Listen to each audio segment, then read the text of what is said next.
What's up, everybody? Oh my gosh, we're on time. Yes, yes, yes, yes, yes, yes. Okay. Some housekeeping things real quick, fast in a hurry. I need you to share this live because you love me. Do it because you love me. Do it because you support me. Do it because you want to know what's really going on. All right, let me share first to my page. And then we'll get into the rigmarole of what's going on here. Go. Okay. That's shared there. And one more place. Think. There we go. All right. So today, ladies and gentlemen, and my guests are here already. I see you guys in the waiting room. I see you, girl. Yeah, you look good. You look good. Okay. So today we are talking about. Oh, I didn't mean to close that. Dang it. Darn it to heck. We are talking about our Black women destroying Black men. That's what we're talking today. So, okay. This is going to be interesting. Let's welcome Leroy. Who's not on here right now. And let's welcome Swella back. I'm here. What it do? Okay. What your party lights going on today? Nah, you know, you had it on embarrassment. I don't know. I ain't know how to flip them back off. So I got to, you know what I'm saying? You feel me? What's up, Swella? Hey, how are you? That's your look. That's your new voice, huh? Okay, I hear you. How you doing? I mean, what you want to What's good? What's up? You know what I'm saying? What's happening? So, this question was actually brought to me. Wait, I'm sorry. I would love to see your face, Leroy. Oh man, hold on. Let me. You can keep your party lights on. He was at club last time, girl. Yeah, last sister done embarrassed me, so now I can't even. Turn your little camera on. I'm about to. Got to get right. You know what I'm saying? Okay. So we're talking again. Are Black women destroying Black men? Oh shoot! What's up? What to do? There he is. Yeah, what it do, baby? Hey. What's up? I'm waiting for one, or technically two other people. Gotta go like this. You know what I'm saying? What it do? I'm waiting for two other people to join in on the conversation. Because it was brought to me. This topic was brought to me by someone else. So it wasn't like I was like, oh, let's just talk about Black people. Although I do like talking about things that I know. It was brought to me. Is this can you be, as a Black woman, can you honestly be objective, have objective thought about this particular topic? Yes. Really? Yes. Oh, okay. I mean, another race, what you think they're gonna say? If I was a different race, what you think I'm gonna say? I'm not gonna speak highly of the next. I mean, what's the chances of that? I just think it's difficult to, we will see. We will see. I just think it's difficult because, women have Black. I ain't even gonna get into that. I'm gonna. Who you waiting on? I'm waiting on hearing you say women have something. I ain't gonna say it because No. Say it. This is what this forum is for. This is what the space is for. So because you waiting on somebody, so I just want to know: what do you think? Do you think Black women are destroying Black men? Wait. Okay, that question we're gonna get to that. We're gonna get to that. He wasn't about to say that. He was about to say something else. He was about to say Black women something. He was not about to say that. I know he wasn't. I know you, man. Here we go with the shenanigans. Come on, on now. This is fine. What destroying is though too. When you use the word destroy, that's a word. Somebody's computer volume is on. That's oh. Come on now. There it goes. All right.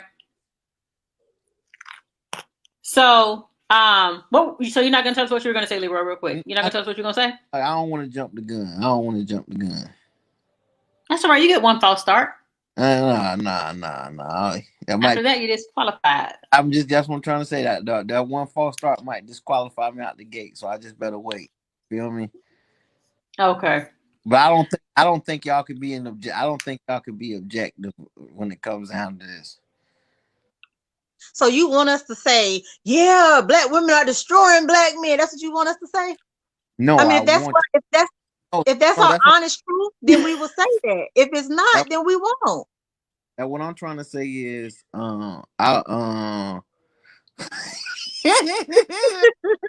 You ready to comment? You ready? He's nervous for you for a minute. No, I'm just saying, I just think you just got to be honest. I don't want you to say nothing, but unless you just got to look at it. We got to look at, the truth of the situation. So we will see. All right. So, what's up, Ad? One other person has not come in. So we're going to start because I don't want to prolong the topic. So the question is, and we'll go further in, why did everybody click off their video? What just happened? Following the leader. Let's not follow the leader. I'm the leader. Okay, let's follow the leader. Okay.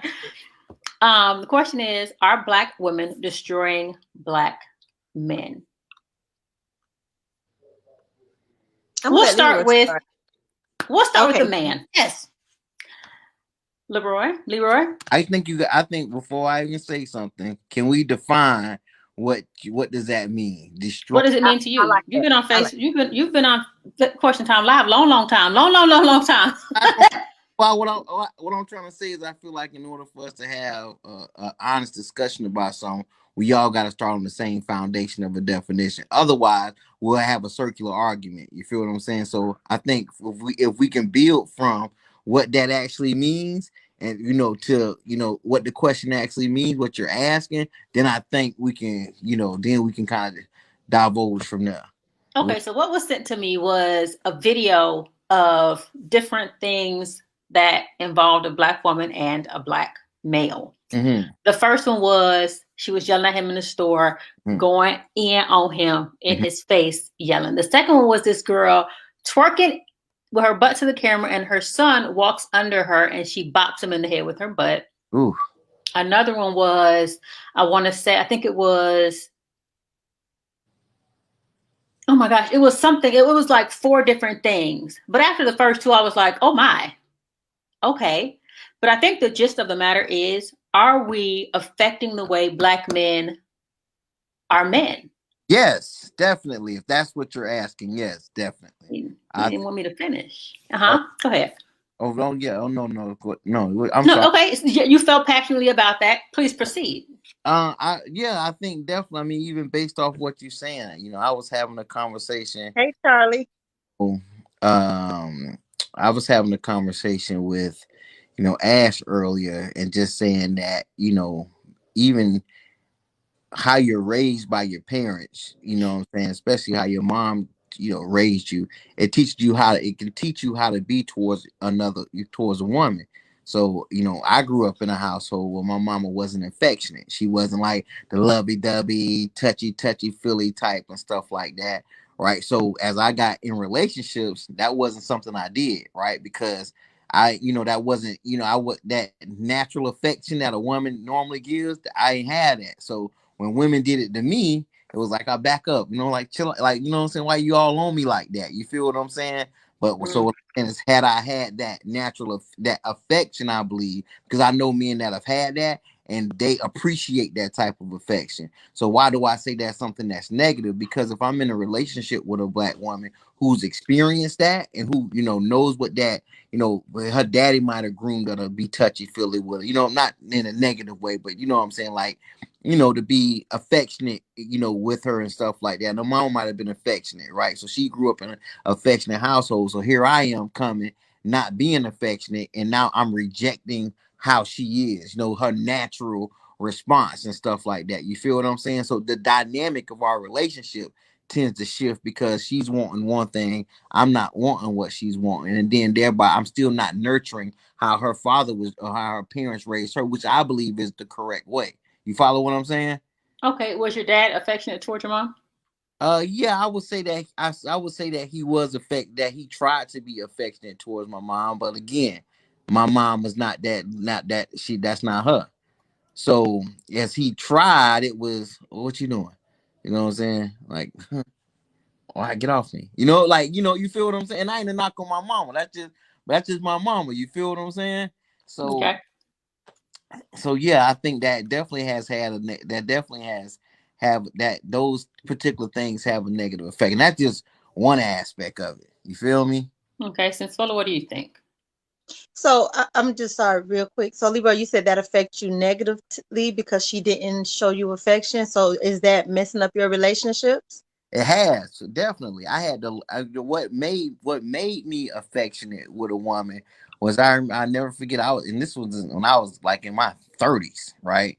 You know what I'm saying? It was just like this woman, this girl. She cleaned up my whole house. I never forget. She cleaned up the whole house. I had roommates and everything. She cooked for my roommates, cleaned up the whole house. So now I'm like, all right. So at the end, she fed me. You know what I'm saying? Cleaned up the bathroom and just she just did a thing, you know what I'm saying? So now we about to watch a movie and stuff like that. We in the bed vibing, you know what I'm saying? And she just grabbed my arm and just put it around her, and then the way she snuggled with me, you know what I'm saying, was just like, it felt right. But I felt like, oh, okay, you earned that. You feel what I'm saying? So after that, I became more affectionate because what she showed me was, you know what I'm saying, like, it was more about everything that she did for me, but it was how she put my arm around her and, you know what I'm saying, cuddle with me to let me know that it was safe. You feel what I'm saying? Like, is this okay? Like, we can do this. You feel what I'm saying? So then it felt right. You feel what I'm saying? Mm-hmm. Okay.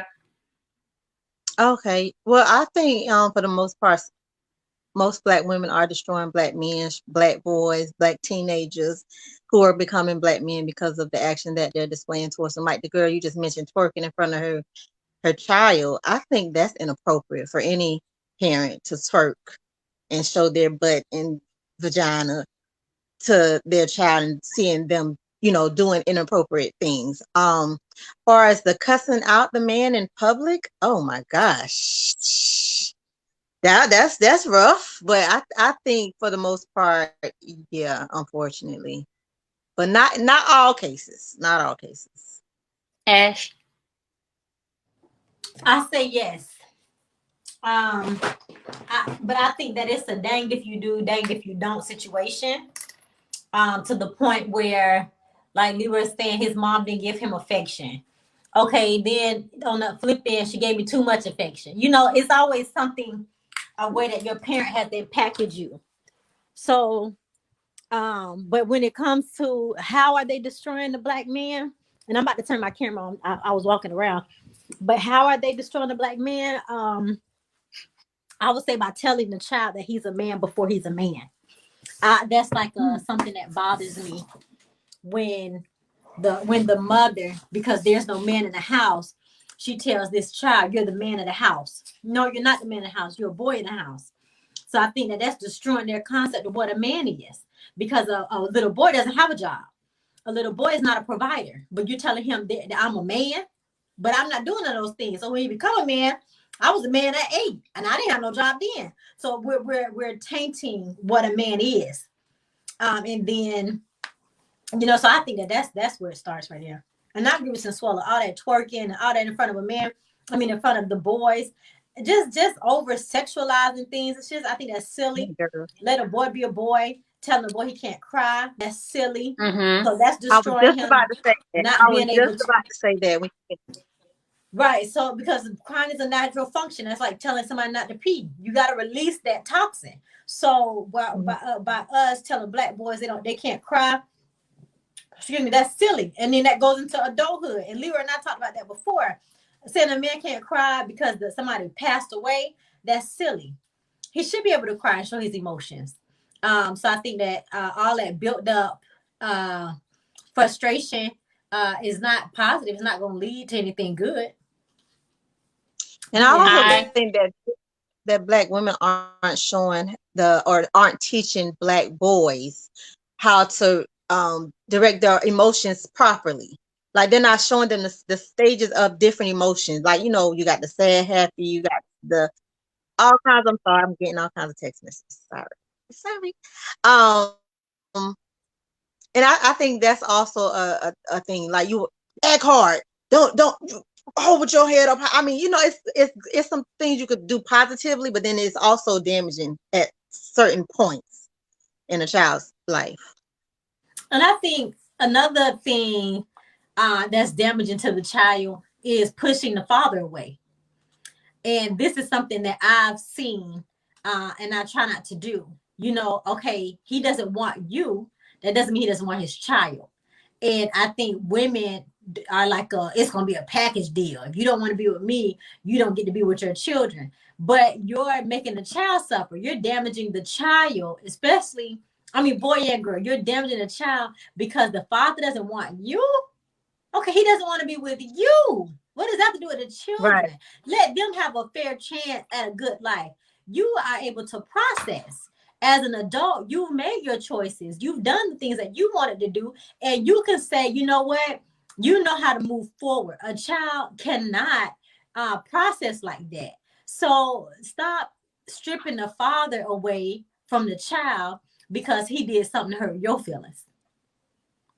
Okay, and I'm going to say this to Patrick's comment really quick, fast, and in a hurry. True, but this conversation is specifically about Black women.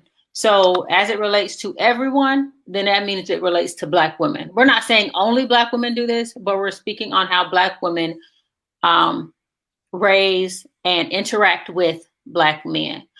I'm going to say the same thing.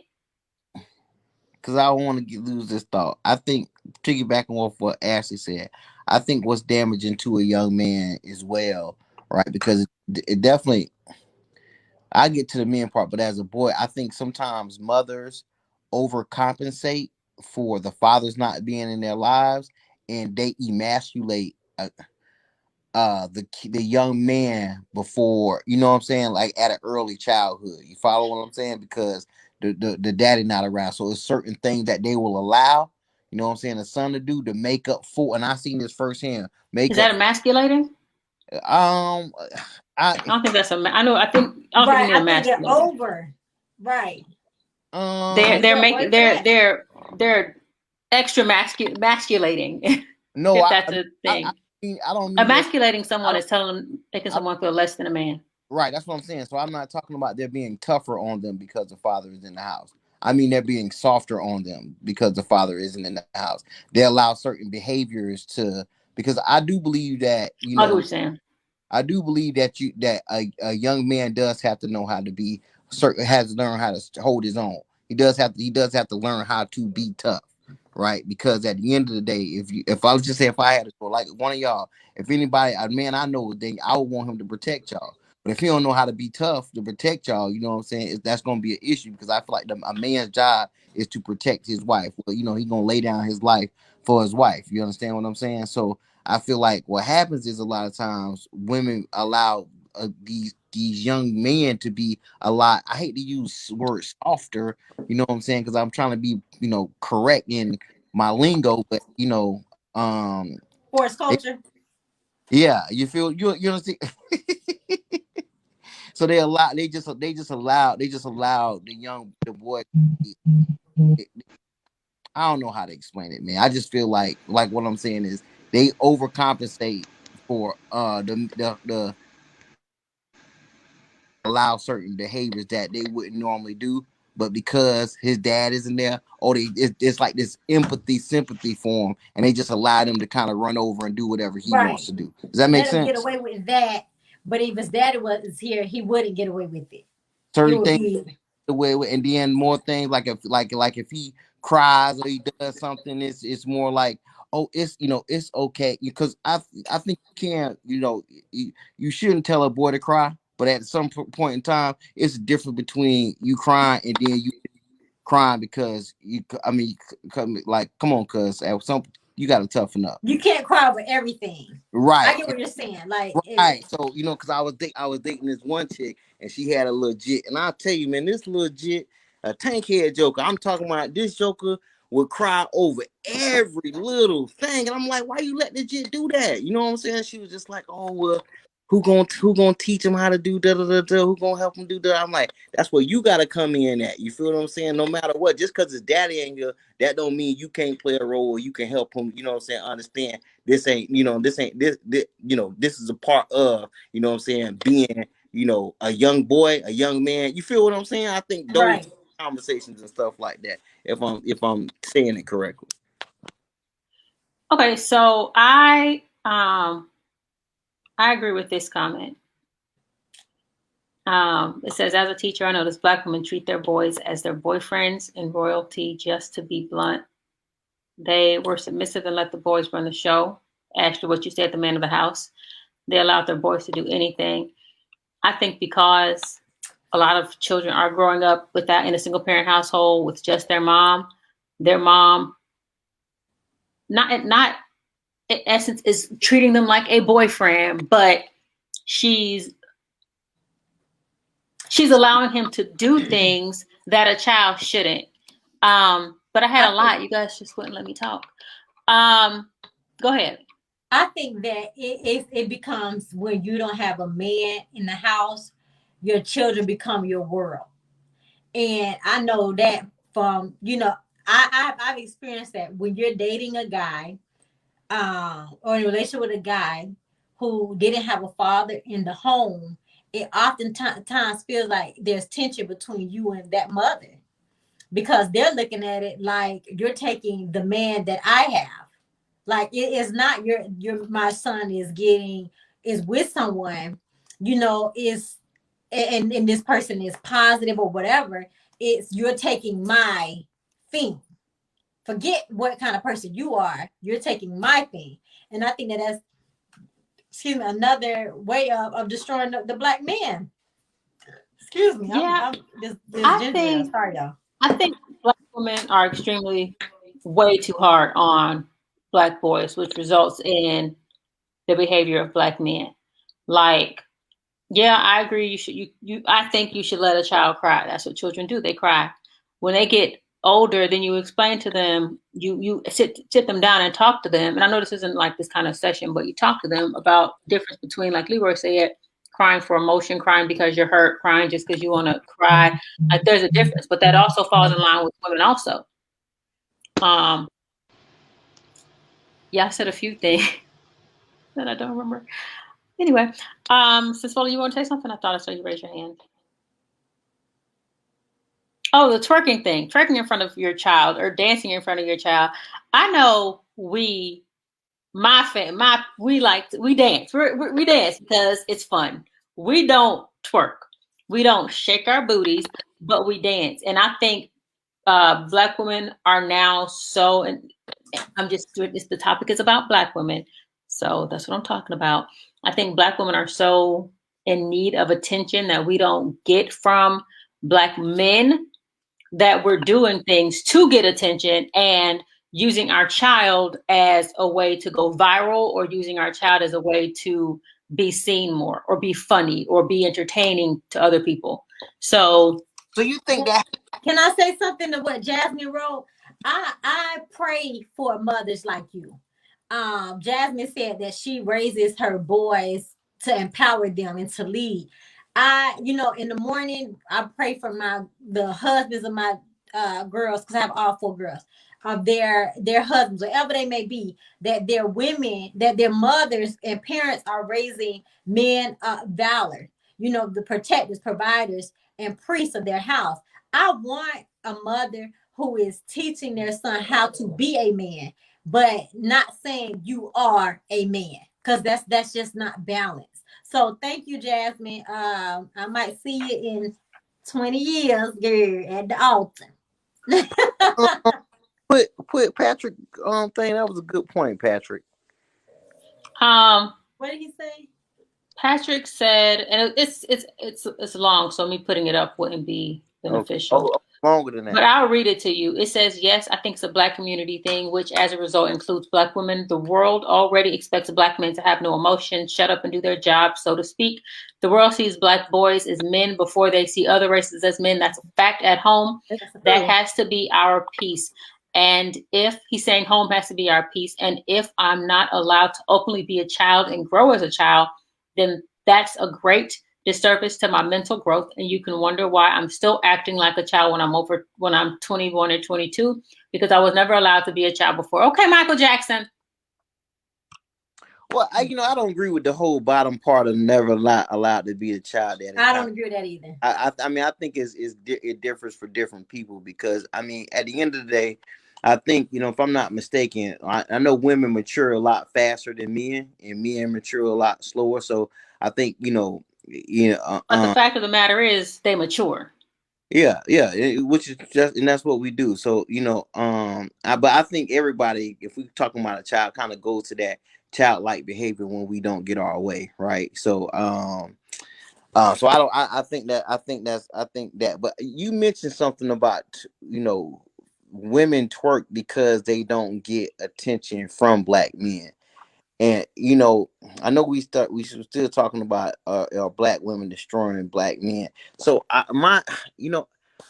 would I disagree with that statement, right? I disagree with the statement that women twerk because they don't. I'm not saying all. No, I'm just saying like, even just period, right? I don't think it's necessarily an attention getter for men, and as much as it is an attention getter for self, because I think you can do stuff for self without wanting to have an attention of another man, right? Because popularity and being known could be something that's an idol, and because I want to be known, that drives me outside of I need attention from it. Because I know, because you can look at people who twerk that has a man, right? And but the reason why they're doing it is because of popularity, right? You get your IG. I don't think I said they want attention from Black men. I just said they want attention.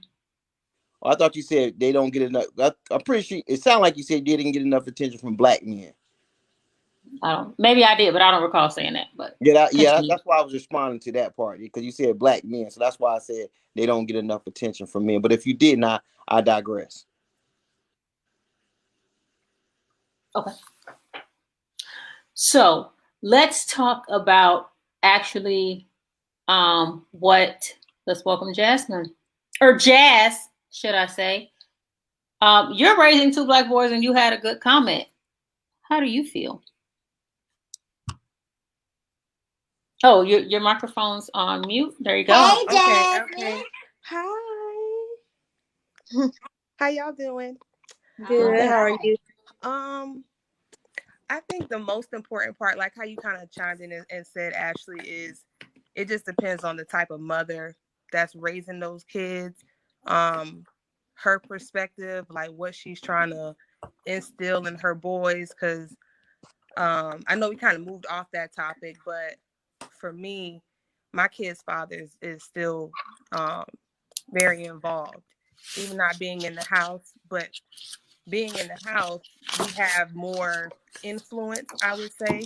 So my thing is to not rush them to be men, because I don't want them to feel like they're men yet. They're not men.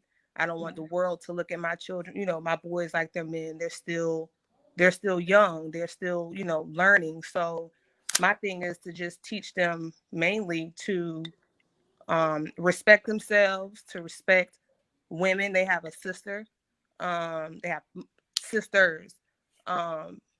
And to respect adults, to do what's right, and to be responsible. It starts like around the house with being responsible. Right. Right. So doing little things here and there, not that it's expected only they take out the trash, but take the initiative. It should, hold the door for your sister, little things just to kind of get them in the mind of leading and being responsible. But the weight of this house is not on your shoulders. That's my responsibility. You know what I'm saying? So I think it's really more so the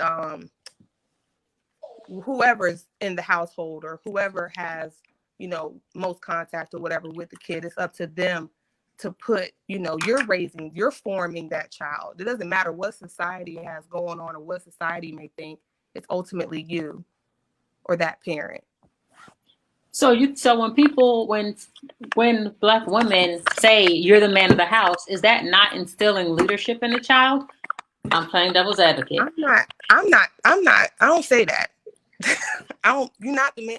No, there is no right now. They call me, they say I be acting deep, but God is the man of our house. There's no man of the house here. You know what I'm saying? The person that's responsible for this house is me. The leader in this house is me. I'm the one that provides. This is my house. So no, you're not the man of the house. I don't make him feel like he's an infant. You're not a baby. But no, right, but how you do things, and how somebody else does it. So somebody else tells him that he's the man of the house. Is that not a sufficient way to teach a child leadership? No, it's not. No, I don't because think you're setting them up to. I don't think that gives them any greater advantage mentally for you to tell them you're the man of the house. You know what? And I think about I wonder how many Black boys, and maybe, girls, if they've been told something similar, if they go out there feeling they have to do certain things, you know what I'm saying? Because their mom or dad told them they the man of the house. Their mom told them they the man of the house. How many times they put themselves in compromised situations and risk certain things because they felt like, well, my mom ain't cooked nothing. She probably ain't got no food. Let me go steal this real quick because I'm the man. I have to provide. Right. Okay. Yeah, and then I think they're not paying bills. I think a man in the house pays bills. So you're giving them a skewed view of what a man, because if you live in this house, you're working. If you're a man, you're working, you're paying bills. You're the number one breadwinner. Now I'm gonna work maybe, but you need to make sure everything is good. Like I shouldn't be coming to you to tell you what's not good. But boy, you have to tell them what's missing. Right. I should have to have those conversations with you. So I feel, and then when you say you're a man of the house, I think that encourages sex earlier, because now I can do what men do. I can curse like men. I can talk like a man. Right. I can talk to you like I'm a man. Other adults. I can talk to other adults like I'm a man. So I think that gives them a false perspective of life. And then, and the only time that they really are men is when they get caught up in that judicial system, because they give them a sentence like a man. Then now you want to be a boy. You not, So it's no, I don't agree with that at all. It's no benefit. no, they hit the hammer on the nail. I don't really got too much more to say outside of what they said. I just think the statement is very misleading because it's not true, and I think it's not true based off of everything that the ladies just said. Okay, I want to do this in stages. So let's talk about when they're children, preteens. Where your camera at? And actually brought up a good point where the mother uses the child as a pawn when it comes to child support and visitation and all that stuff. How do you think when a mother uses a child as a pawn, how do you think that affects that little and we're just speaking about Black men and Black women. So Black boys, Black teenagers, Black male adults, boys.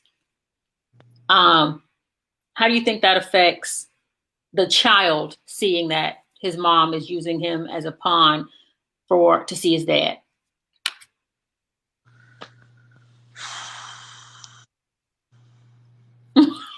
I think that could go a lot of ways. I think that it's definitely hurtful for any a boy or a girl to be used in that way. And then I think it could go bad for the dad in the fact that it could be taken that you're not fighting hard enough or you're not doing what you need to do to get me. You know, even though they might be doing what they need to do, I can see a child feeling like you didn't do enough. Because I know no man that I know wants to be belittled or berated or made to feel, you know, less than a man. And a lot of women do talk, not a lot of women, but some women do talk down to men. And Masculine. But we're gonna get Yeah, to and that. I've We're heard- talking about the child. Let's talk about. We're gonna right, get to that. that's But what let's I'm talk about the saying. youth. And I've heard mothers talk bad about the dad. Oh, you're not getting him because of this. And then and as a child, you're trying to process. You don't know who's right or who's wrong. You don't know what's going on. So you're thinking, okay, my dad is messing up, so he can't get me. But a lot of It's women his are fault. yeah, it's his fault. But they're just saying random stuff. Oh, you let him sit in the front seat. You're not getting him anymore. I heard somebody say that. And it's like, what? Like, just put the child in the back seat and keep moving. Like, okay, like, so I think that certain I don't think it's good. I think that yeah, the child is gonna be damaged either way by something Miss like Wallace? that. Yeah, I think it hurts the child. I mean, I've never used my children as a pawn. I'd be like, hey, I need a break. You can get them. I'm not trying to hold no child hostage over here. I want my break. I don't care who you with, what you're doing. If they get hurt, just know I'm coming after you. So I'm just hopefully that you know, protect them at all costs. But I think it hurts the child. I mean, like I saw that one little girl, her mama cut up, the daddy went and got her hair done by I saw somebody. I that know we talking video. about men, but the mom cut the little baby braids out, beads fell to the ground. I mean, I'm sure she cut her own hair. And it just made, I know it, because the little girl was feeling so pretty. And for the mama to have so much jealousy, hatred, and bitterness towards the dad not being with her and letting another female braid her hair, she made that girl cry. And I just felt bad. But you know, I don't know. I'm pretty sure the child is wondering, is it their fault that they can't go over there, or what am I doing, or why, like you said, why isn't my dad doing this, or why isn't my mom? It's a lot going on with kids. Okay. That comment, I do want to say this. Well, I want to add to that. How do you feel about the mother taking out her frustrations on the child? For example, you just like your no good daddy.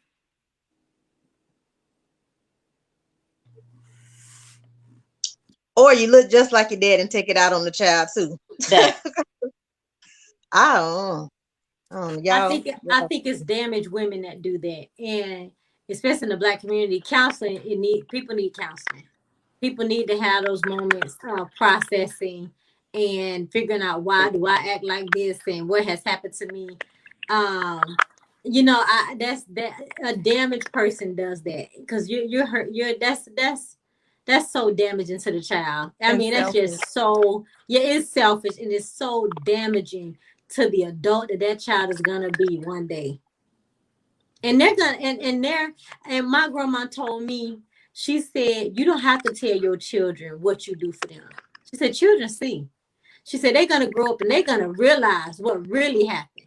So you think you're getting over, you think you're winning, you think that you're in control of the situation, but that child gonna grow up and say, my mom was disgusting.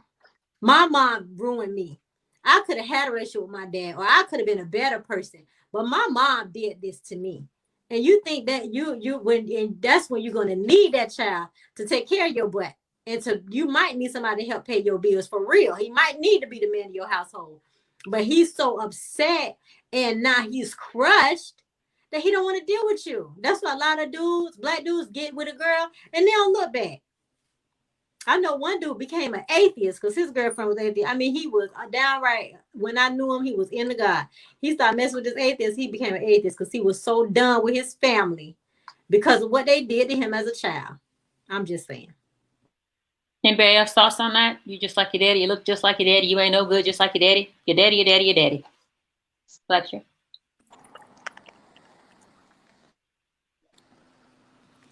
Oh, Jasmine, I don't know if you're talking, but I'm going to unmute you because I feel like you're saying something good. Oh, your mic's muted. Okay. Are You y'all were waiting on saying? me? No, be quiet. You were saying? Can you hear me? Yes. Oh, okay. No, I was saying ultimately I think that it's just it's selfish, and it's a direct reflection of the mother, you know, or the father, whoever's bashing whoever, that you're not considering the child. You know, you're not considering what is this going to do to my son and my daughter if I choose to say these things, you know, and that's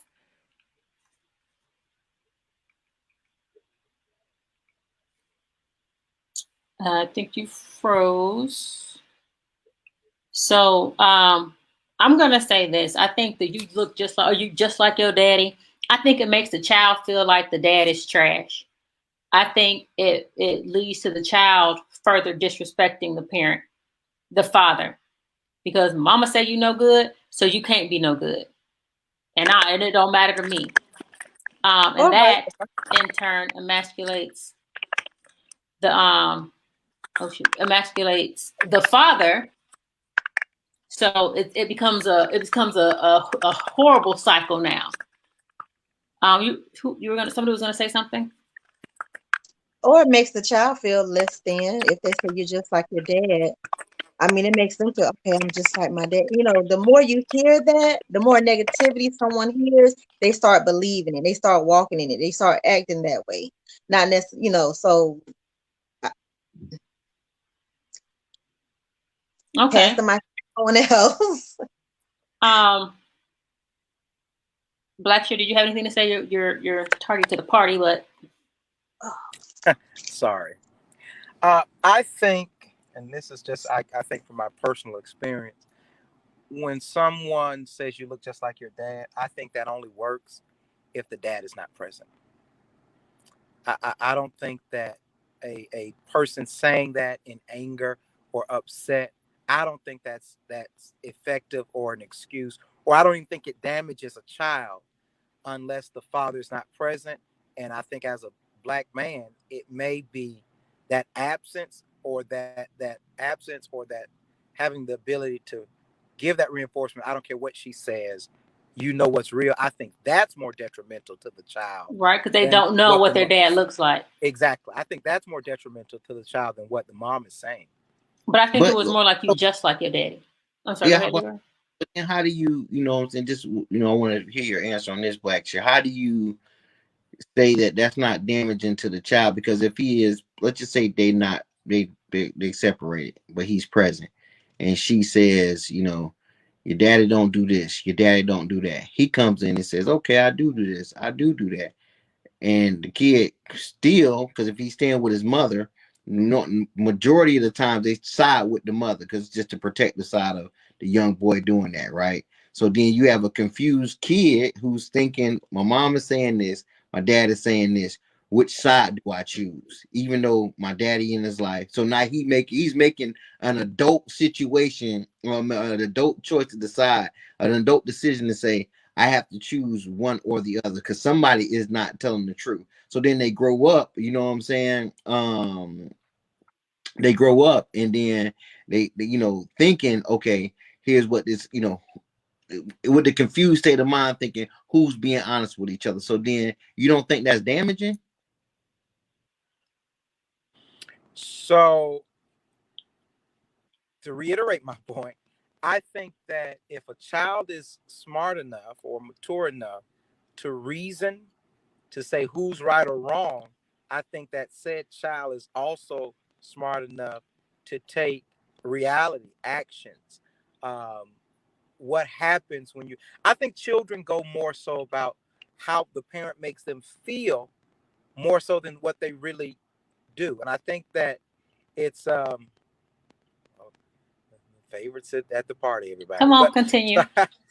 but I think that it's definitely what you convey through action more so than what's said. Like I don't want to diminish the power of words and what negative speaking about any parent can do. But I think that even if you have to work harder as a dad, once you realize that's happening, you can mitigate some of that with action. Now, I think that I'm with Leroy. I mean, I kind of agree with that, but I'm with Leroy that the person that you live with tends to be more of the authority of the subject. Right. Like they're the ones you trust more. You're with Right. that person more. You know, I think that to have somebody outside, for instance, my mom would say, "Don't open the door for nobody. Don't open the door for nobody." My dad would walk around the back of the house where the sliding door was. We could see that it was my dad. We could trust that's daddy. But and he was like, "Open the door." He on the other side, "Open the door." And we're like, "No." Mama said, "Don't do it." Like the person you live with is right. And no matter what, that person you live with is right. And then to assume that a child is gonna do processing in the way that you're saying, oh, okay, they're gonna say, well, dad does do that, and he did say this, but yet you're living with someone who's constantly saying the opposite. Constantly saying the opposite. And a lot of people, that's what they have.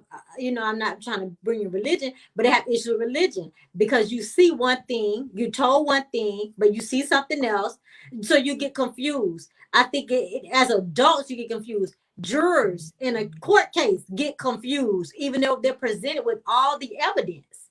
And that's an adult doing reasoning. So a child to say that they're going to be able to make a rational, you know, I think that that's hard pressed. And I know a lot of people, a lot of children, a lot of adults who came to that realization as an adult, not as a child. Even though their dad showed up and came around, but when their mom was saying negative stuff about their dad consistently, they linked to that until they got old enough to say, oh, okay, I see something different. And let me I go agree. back through my life and reprocess that. I got to go back and now I can see that my dad was right. Right. And I agree with that. I agree. And with Blackshear's comment about it only works if the father isn't there, I agree with that. Because if you see your father, I've seen some people who say their mother is so beautiful. And I look at their Hamanach and I be like, really? Because if you see your parent, then you're like, oh, I look like my dad? Cool. I want to look like my dad. You look just like him. But if he's not there, then you're like, what does he look like? Is he ugly? Is something wrong with him? And that can mess up the psyche of a child. I agree. But I also agree that once they get older and they can differentiate between mama tripping and she's not, then they can figure out for themselves what's best. And I also agree with it's on the dominant parent, the one you live with. That person is going to influence you the most because they're saying the same things over and over and over and over and over and over and over to you, while the other parent is saying it every other weekend. So that's not really, you forget what they say, but the person that's telling you stuff over and over and over is the one that's going to affect you the most. Chevalier, I can see your wheels turning. What you got to say? Hey, goodness, fam. Oh my gosh.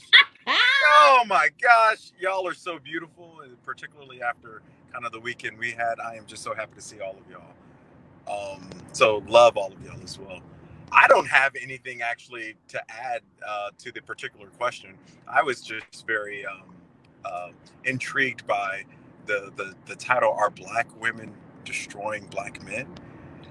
Well, you do have a lot to say. You were raised by a single Black mother, and you are a Black man, boy man. Particularly on the question that was being asked, if we're really going and diving into the question, are Black women destroying Black men? Absolutely not, because it was a Black woman who made me who I am today. And if it were not for that particular Black woman, I would not be who I am. And I actually fret who I would be if it were not for her. So I don't, as a Black male, in the system that we are in today, if it were not for the foundation that a Black woman set for me, I would not be successful. So I don't think Black women are destroying anything about Black men. I think Black men could learn a lot of things from Black women on how to uplift certain narratives and be better and do better. You said Black men can learn a lot from Black women? Absolutely. Right. But are they learning that from Black women? You're saying that they can learn it, but why aren't they learning it in the household when they're young? but I'm looking at this scrolling thing that says, "Are black women destroying black men?" And the fundamental answer that I'm saying and giving is black women are not destroying black men. Black men have a lot to learn from black women, whether they're learning that or not. Right.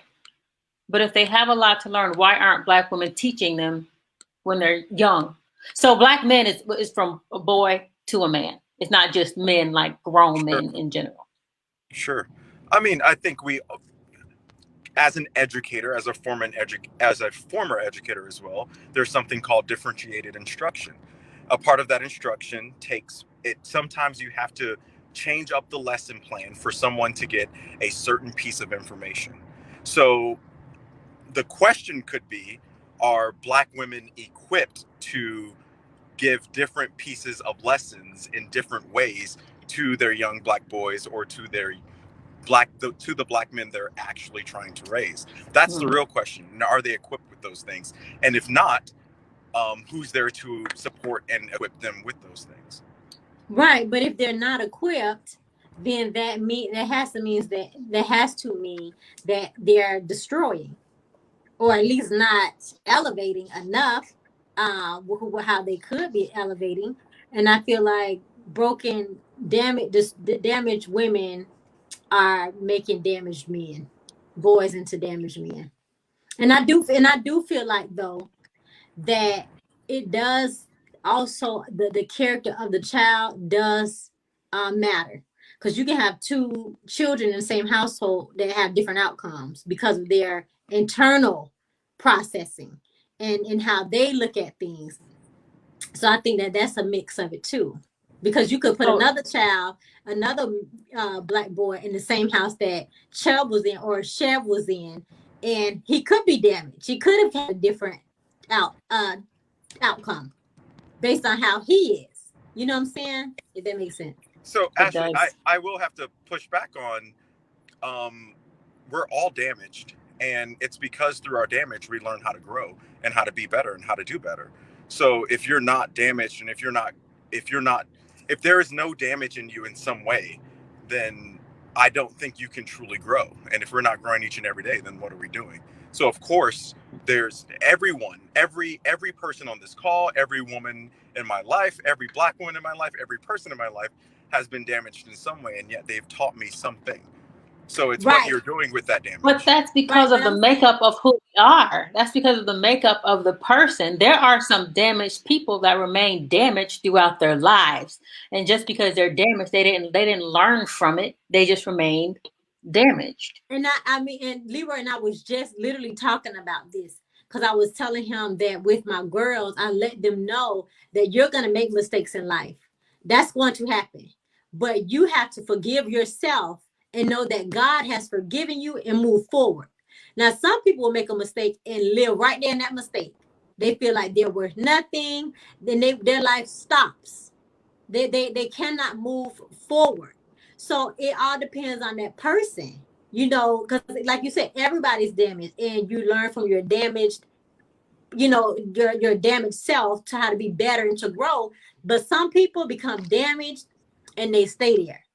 Everybody's damaged, but some people grow from their damage. Some people learn from their mistakes. But real quick, Leroy, Chef, I think the what you see coming across the screen are black women destroying black men. That's not the full context of what because we had to first define what destroying was, and we're not talking about like, okay, is it their fault where black men are where they are? I think we're more talking about, do they play a role in the condition that black men are in to this day? Like, are certain actions that they take, are they attributed to certain things that black men go through in the decline of the black men? So I think that's more of what we're trying to discuss, as opposed to saying that is it the black woman's fault why the black men destroyed? Because that's not what we're saying. Does that make sense? Right? Yeah, can I ask a question as well, just very quickly? Please ask a question. When we're saying that so this is what I'm hearing. I want to repeat back to make sure that, at least in the examples and the context that I've heard before, right? If someone is dying and we give them CPR and they still die because we've given them CPR.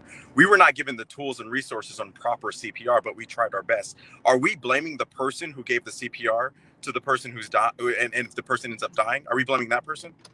No, I think when you mentioned that, because I think that's the example that you get on the more drastic side, right? So I think that more on the lines of, if you have been equipped to somebody gets a cut, let's just say a cut, right? And then, you know, somebody knows you're supposed to put a band-aid on the cut, because I was cut before and I know what I needed before, and I didn't apply what I needed before to this situation. So now what I'm going to do is, when I find myself in somebody else in the same situation, I'm not going to extend putting the band-aid over the cut. So but it's my responsibility to do it.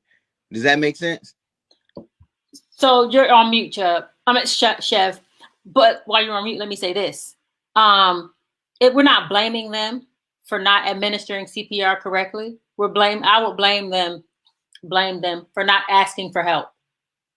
We have so much pride that we don't want to ask for help. If you don't know how to do it, you can try until you find someone that can do it better, that can help you administer it better. So no, we're not blaming you for trying, being a good Samaritan, but you just don't want to ask for help. I don't know if it's pride. I don't know if it's because you already think you know, but that would be my answer to that. Or even saying, you don't know how to do CPR, so I'm not going to do nothing. Some women just won't even, this is all I know, and I'm not going to step into nothing I don't know. Instead of just trying, at least try to save me. If you don't know CPR and I'm dying, do something. Don't just stand there looking at me. But then after you have to relate that to Black women. And since we haven't heard from you in a minute, girl, you have to relate that to raising children. Don't just do anything. I mean, you can make an effort, but if it's not working, do your best though. And don't just do anything, is what you're saying. Don't just leave it up to chance. Do your best. Do something. And like Leroy said, I didn't put a Band-Aid on my cut and it got infected.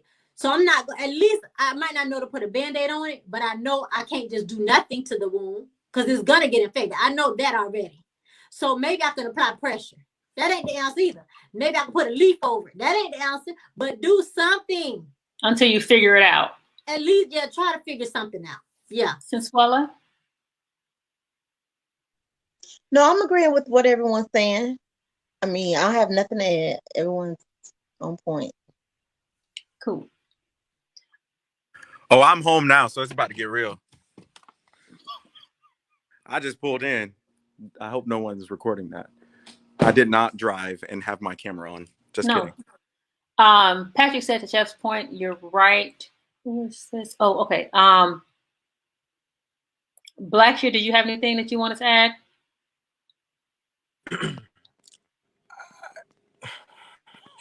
No. Okay, I'm gonna stay in the room. I'm gonna add someone. Okay, stay in the room. I have somebody that I'm gonna add real quick. Hold on. Jasmine, you had something you wanted to add? Can I ask a quick question? Yes. And because I kind of I want to hear what you guys have to say. So when we, like Ashley, you just said, do something, and then we said, do your best. What is going to be the basis for that? Like, what's the pipeline of what's best? Like the first thing I thought about was, well, what's God's expectation of me when it comes to these children? What does he expect for me to teach them? And what is he telling me to use to guide? You know what I'm saying? And I know everyone is not spiritual, and I'm not expecting everybody to respond in that manner, but what is the guideline? Because what's best for me may not be best for somebody else. You know what I'm saying? And they're going based off how they were raised, or what they've seen, or what someone's told them. So how are some people supposed to determine what's best? Right, and that is the issue. That's what girl, you know what I'm saying? Like, that was a valid point. I feel like that is the issue, that everything is so subjective and relative, right, to the situation, that we don't have a compass on where we can kind of guide and say, this is the correct way. You feel what I'm saying? So since you mentioned God, which I appreciate, you know what I'm saying?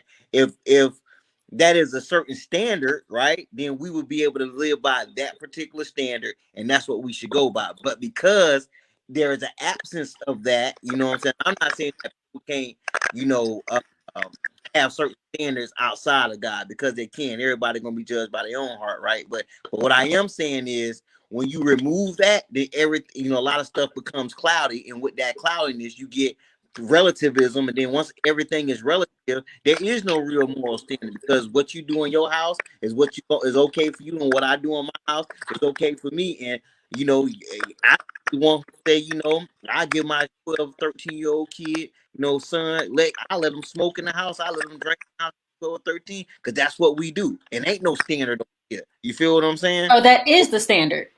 It's a Yeah, standard, and that is the standard. yeah, I, yeah. I think that it starts with processing. I think a lot of people shut out things in their life and don't process their own life. I think that the doing better is to go back through your childhood and to go through the things you thought was good and that you thought weren't good. Saying that my mom did it this way, so I'm gonna do it that way is not the answer.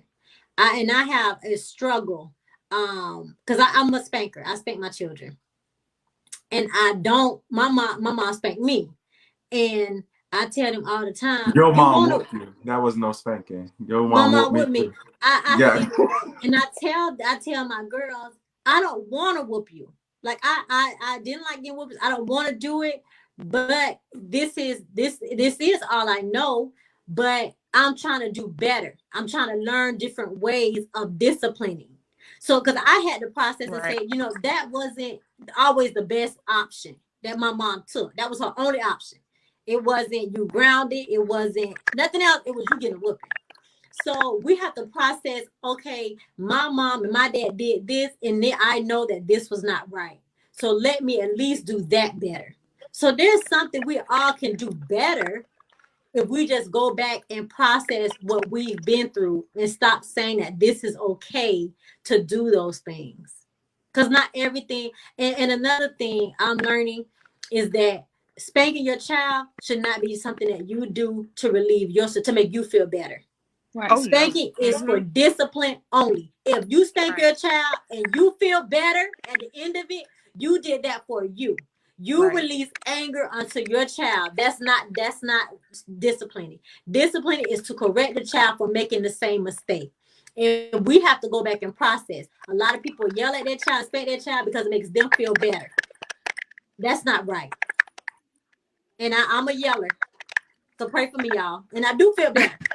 Pray for me. I'm talking to myself. And I think it definitely, you have to know each child. I think my mom did a great job of knowing each child, what each child's personality is like, what will affect that child discipline wise, what makes that child happy. And to Patrick's point, it's like getting married. Ask people who've been married for a long time for help. If you're a parent, ask people who've parented, who you think parented their children well. Not just people who had children for a long time, but people who you feel parented their children well in the way that you want to parent your child, what they did, how they did, why they did it that way. And if they can help you, now I'm not saying help you discipline your child, but help you with such scenarios and run scenarios by them and see what they did. And that is one way to better it. Let's go into the teen years. Where are we doing a disservice as Black women? Where are Black women doing a disservice to teenage boys? I don't like that question. I don't care. I'm sorry. Like, I don't like the way it's worded. Okay. It's placing shame and blame on a group of folk, and it's giving. Where are they doing a disservice? I am rough. How would you like to phrase it? I'm rough drafting, right? Like on how to best.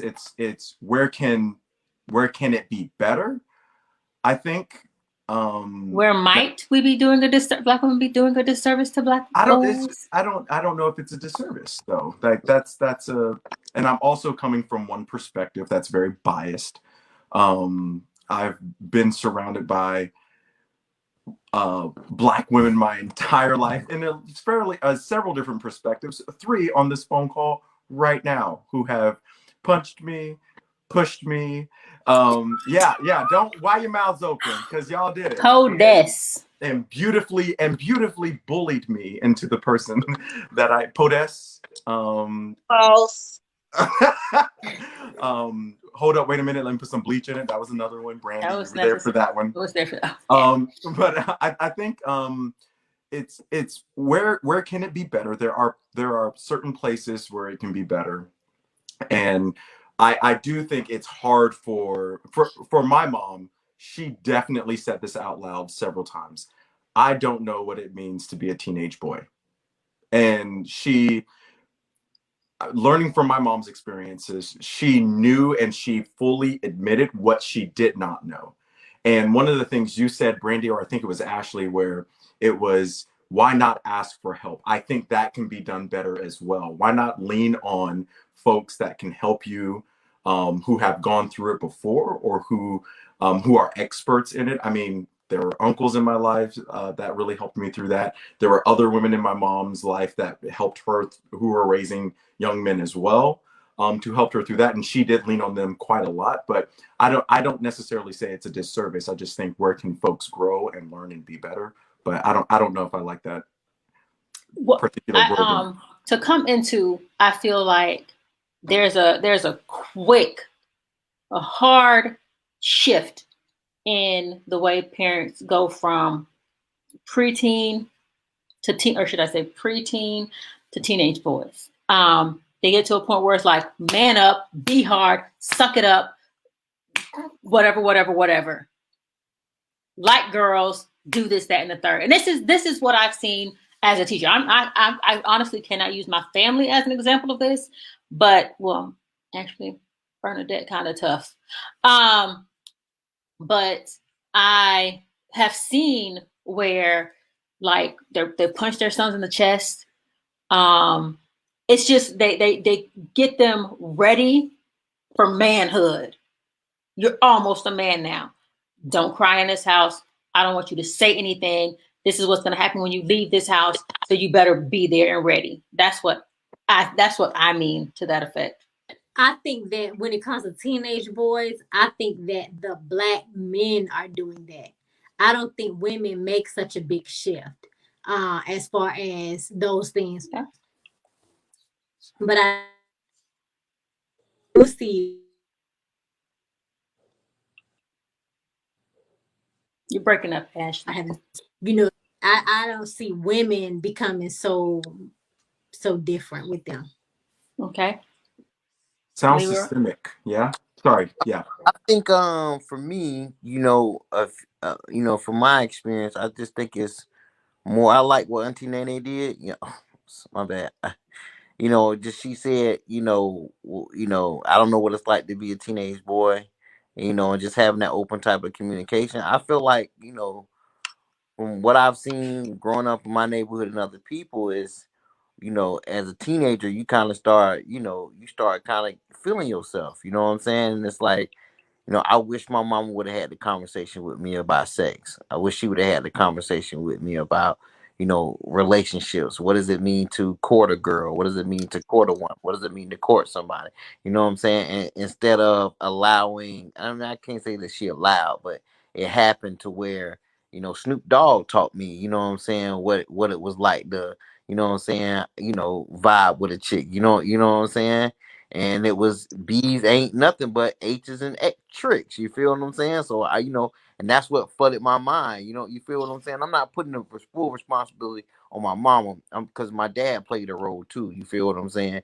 But a part of that, I just wish those specific conversations would have been had. You don't get to the age where you starting to feel a particular way, you know what I'm saying? And here's what you do with these emotions. Don't be afraid to come talk to me about how you feeling about this, how you feeling about that.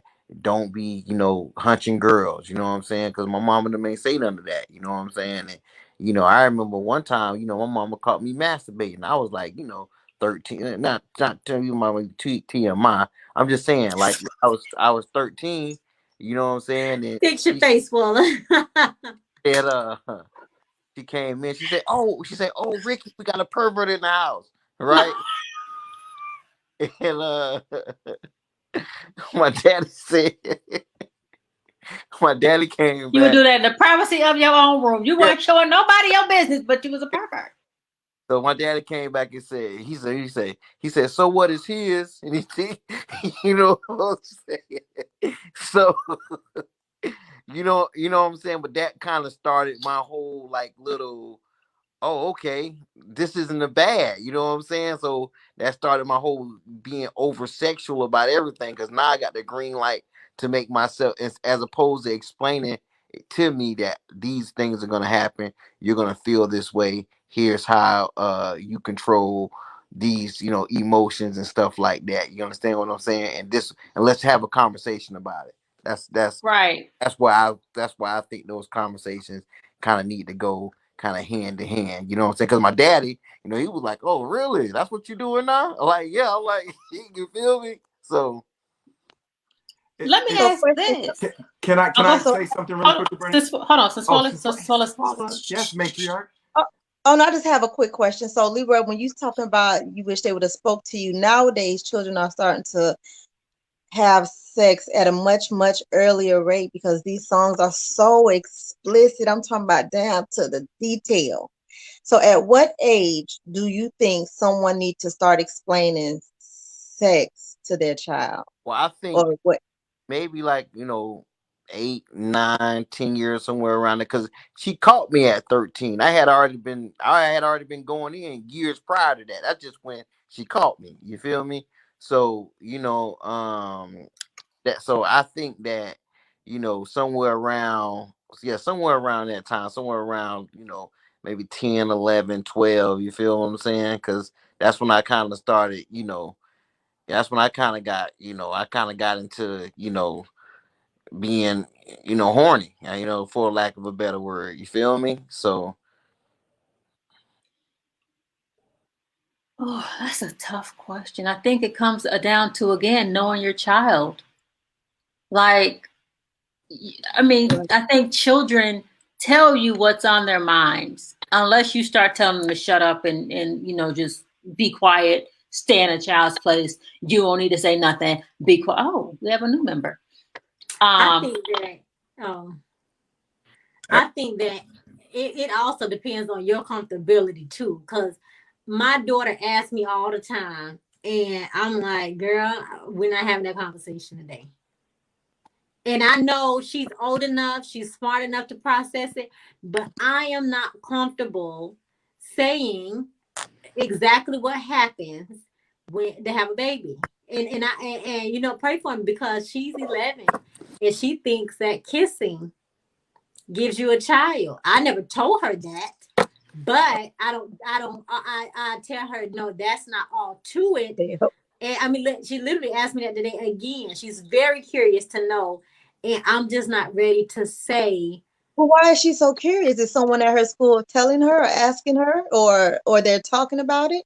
No, Yes. I think because I withhold that information, so it makes her more and more. Like today, I told my niece a story about when I almost got beat up by this guy who was beating up a woman. Because I said, I'm calling the police, and he came after me.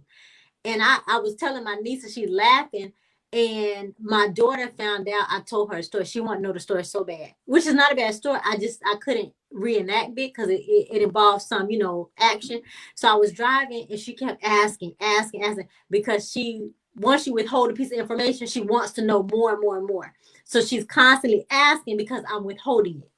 So, I think she's smart enough to get it. That's my point. But I just don't want to say what really goes on. No, yeah. Okay. Well, sorry not to. Hi, Calvin. Welcome.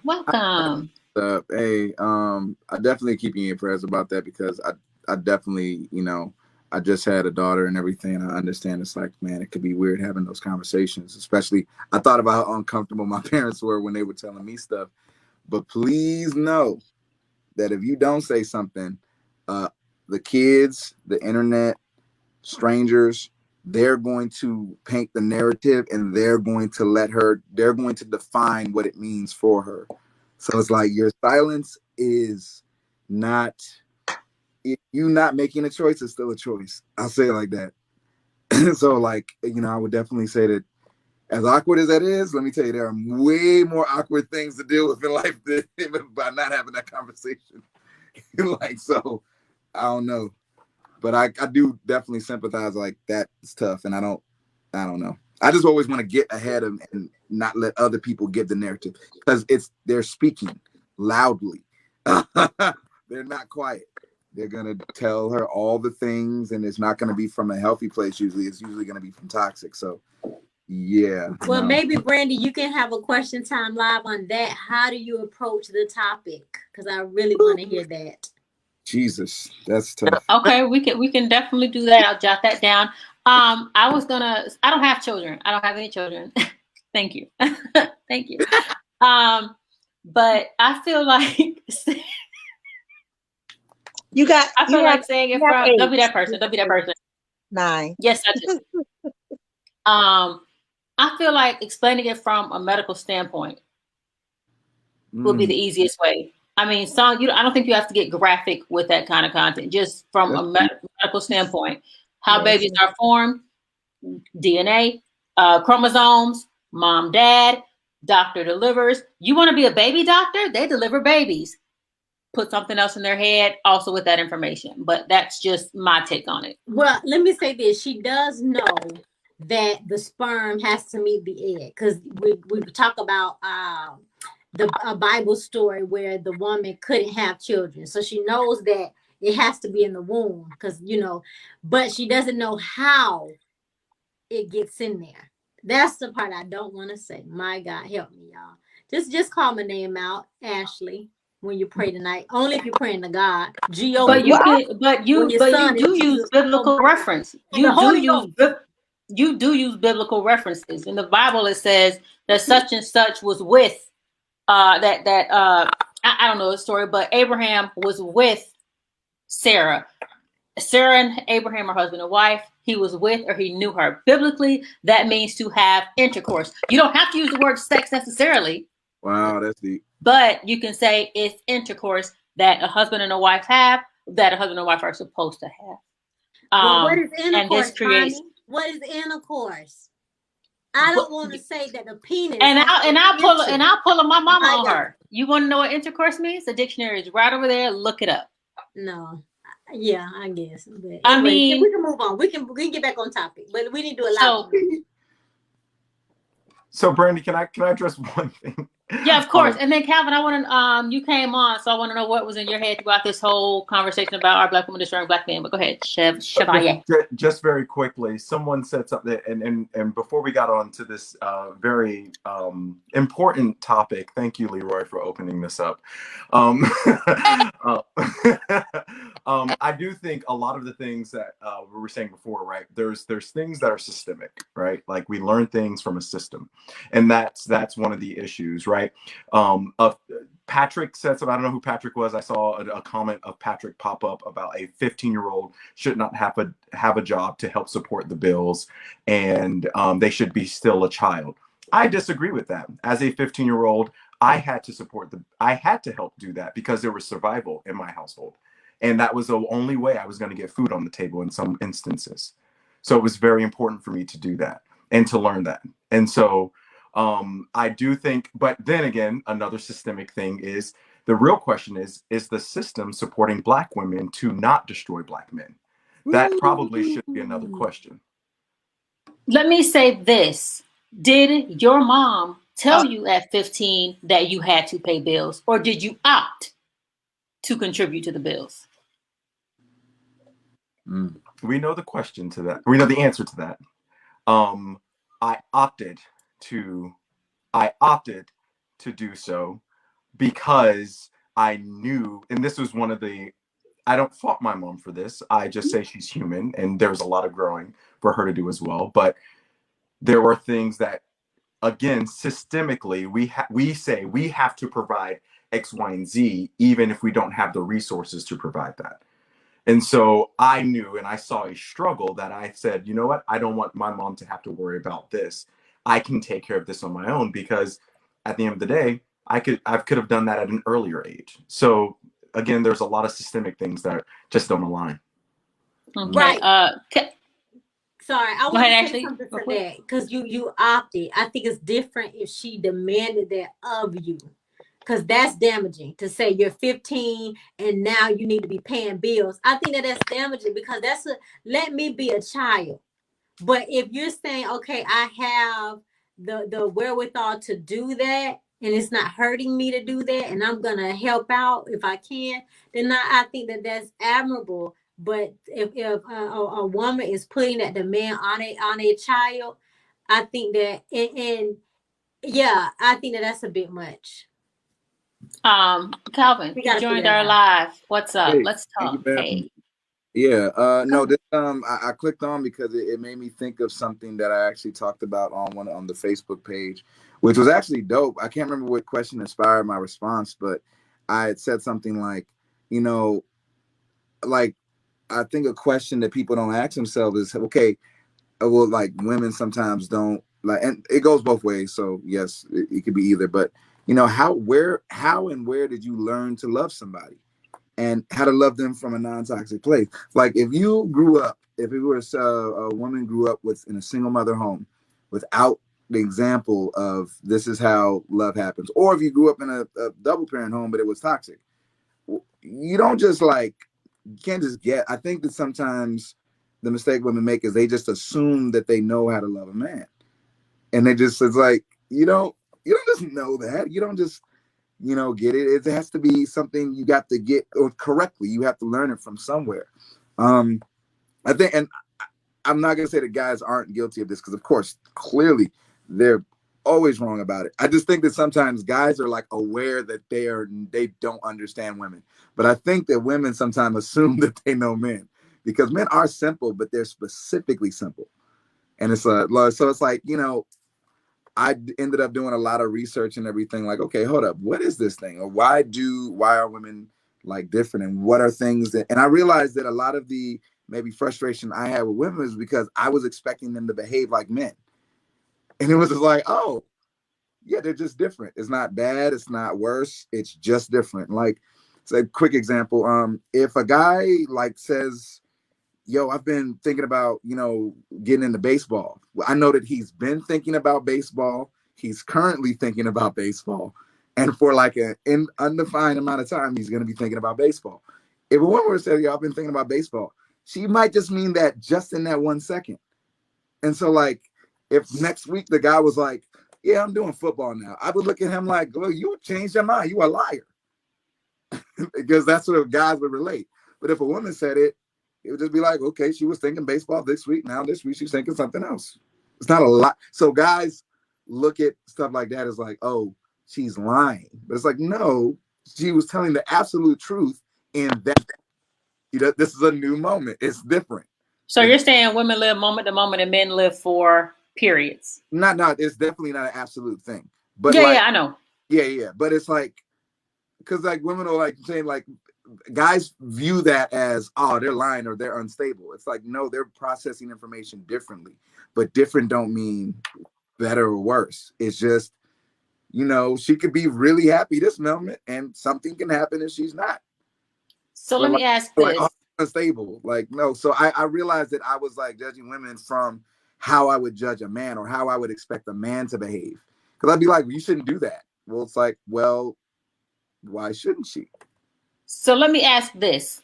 Do you feel that Black women need to learn how to love their child? Like, since you were on the love topic, to relate it to the current topic, do you think Black women, because we're talking about Black women and Black men, okay, do you think Black women need to learn how to love each child?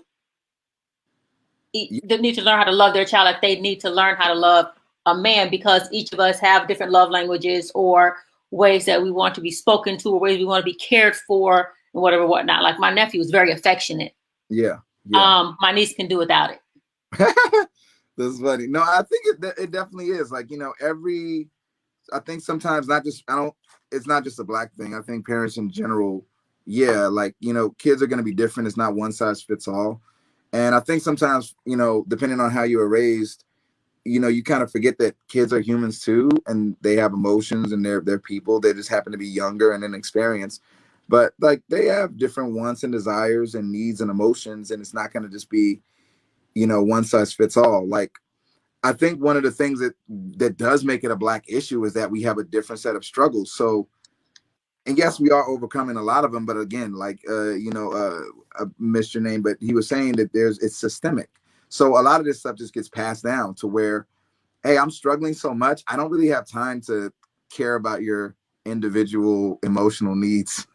I have to pay rent and stuff. And so like, but people don't understand it, like, hey, that's still important.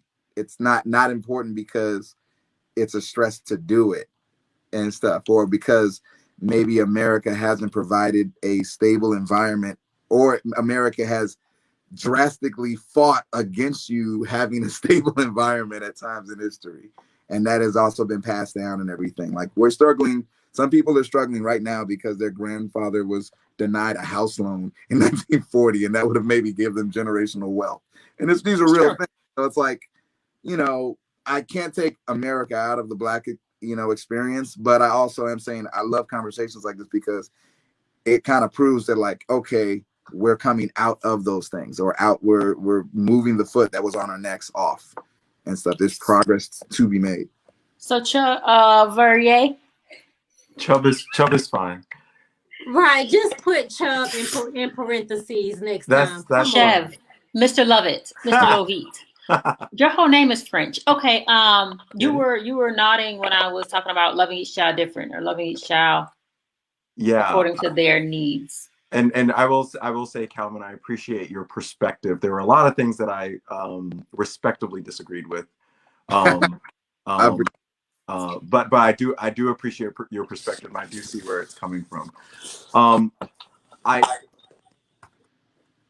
I do feel very, very blessed and very and very different in this way. And again, I think at one point there were 4 of us or 5 of us who could speak on this. Growing up in the Oliver clan, there's a lot of different learning that took place in a very healthy way.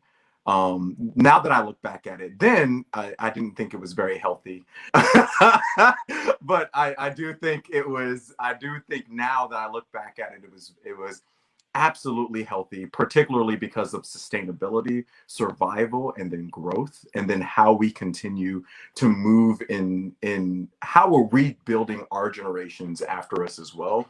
I do think the blessed part for me was parents do have to love their children differently, and loving differently doesn't mean you love someone more or you love someone less. It just essentially means that you love them at their level. And I learned that the best through my very complicated, I learned that through my very complicated relationship with my mom, through my very complicated relationship with my sister, through my very complicated relationship that I have romantically, right? However, I do think there is nothing like a Black woman's love when it's done at the essential level that where you're at. Because the first thing that I do when I am in pain or hurting or need something, a different type of resources, I lean on Black women, right? I lean on that experience because I know there are different experiences that can help collectively shape what I need to do, next. Calvin, you lost me on a couple things that you went off on. That's fine. And you just go through the comments a little bit, because I think you might find some of those comments in there. Oh, cool. Oh, yeah. Were your comments, or was it somebody else's?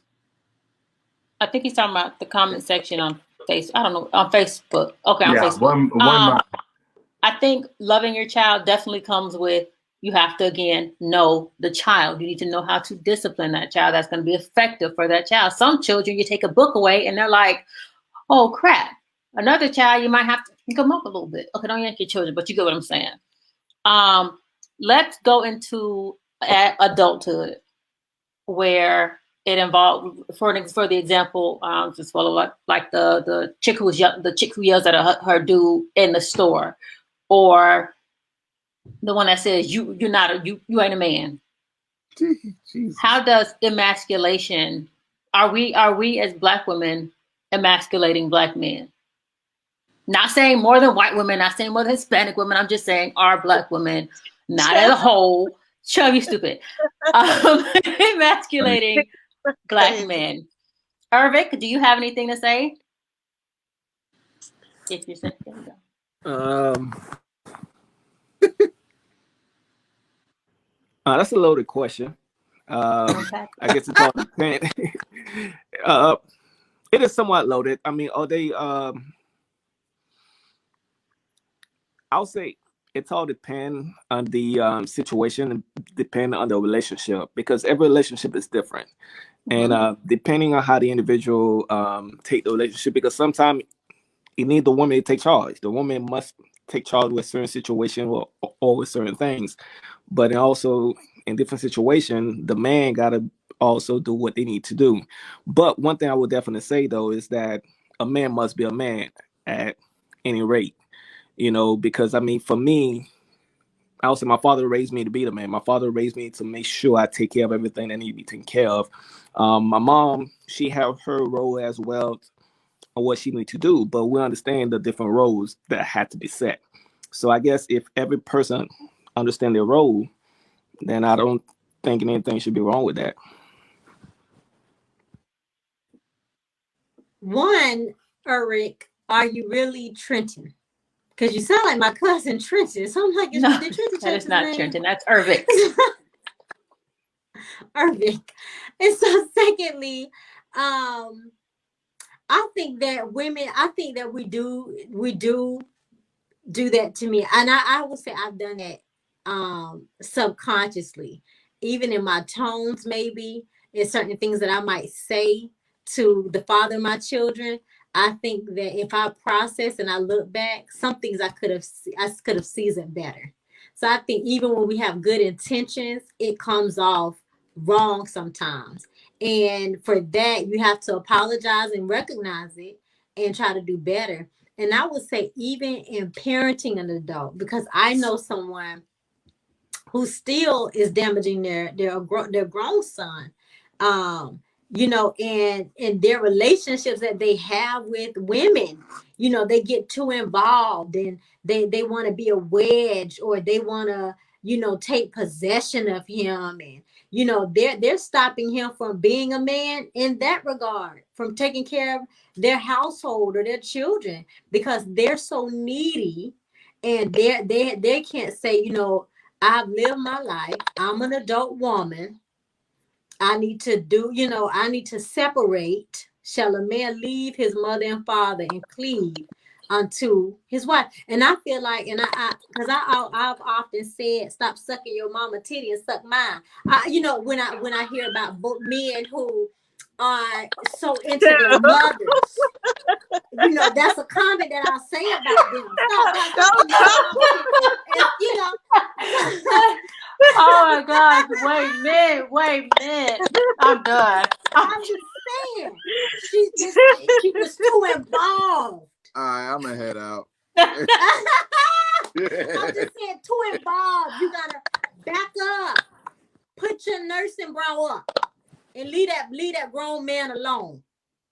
You know what I'm saying? As a mother, and I don't have any sons, so I can't say I wouldn't be, but I'm just saying, I just pray that my daughter, and that is something I pray about. I pray for their in-laws.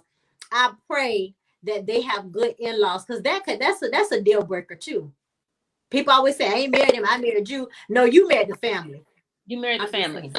I'm gonna say that I think we do emasculate Black men, because I feel like we have to assert ourselves to be considered. We have to show that we are strong enough to make it, not realizing that you don't have to be strong all the time, not realizing that independence doesn't mean you can't be dependent. And I also think that we do it sometimes to show others that he doesn't walk all over me and that I'm not just taking the crap. I've never yelled at somebody in public before. Nope, I did once, but I was after telling him to stop. No, I did once, but I was after telling him, calm down, relax. You don't want to do this here. Let's not do this. Let's just chill out. But he wanted to keep going, so I was like, okay, let's play this game. But it was only once. Anyway, but I do think I have in the way I answer questions. And yeah, it's mostly in the way I answer questions. So I'm working on that. Pray for me. Y'all praying for everybody else. Pray for me. Okay. All right. Y'all pray for And me I because think my cousins tonight are showing up and showing. Leroy and Ashley, I'm about to leave because of some of your comments. Leroy with his whole 13-year-old epiphany, and then Ashley over here with her body parts. Listen, this is not how I see y'all. I'm just kidding. But I will say, and I very, very. Go ahead, Ash. Go ahead. And I want to say this. Another thing that can do that, and that I've done, not knowingly, but I know now. My mom, I was raised in the house with my mom, my 4 sisters. It was all women. My dad was present in our lives, but it was just us 5 in the house. My mom and my 3 sisters, I'm sorry. My mom had a get it done attitude. The fan need to be changed. We're going to take that. We're going to turn this electric off. We're going to change that. We're going to figure it out. We need to put up a wall. We're going to figure it out. You know, she had a do it and figure it out attitude. So when I got married, it was kind of like, okay, you're not going to do it? I'll do it. And I think that also can send off the appearance of, you know, questioning his masculinity. Right. But that's just the way I grew up, to say, okay, just get it done. Like, and I'll give an example. Go ahead. I'm done. Go ahead.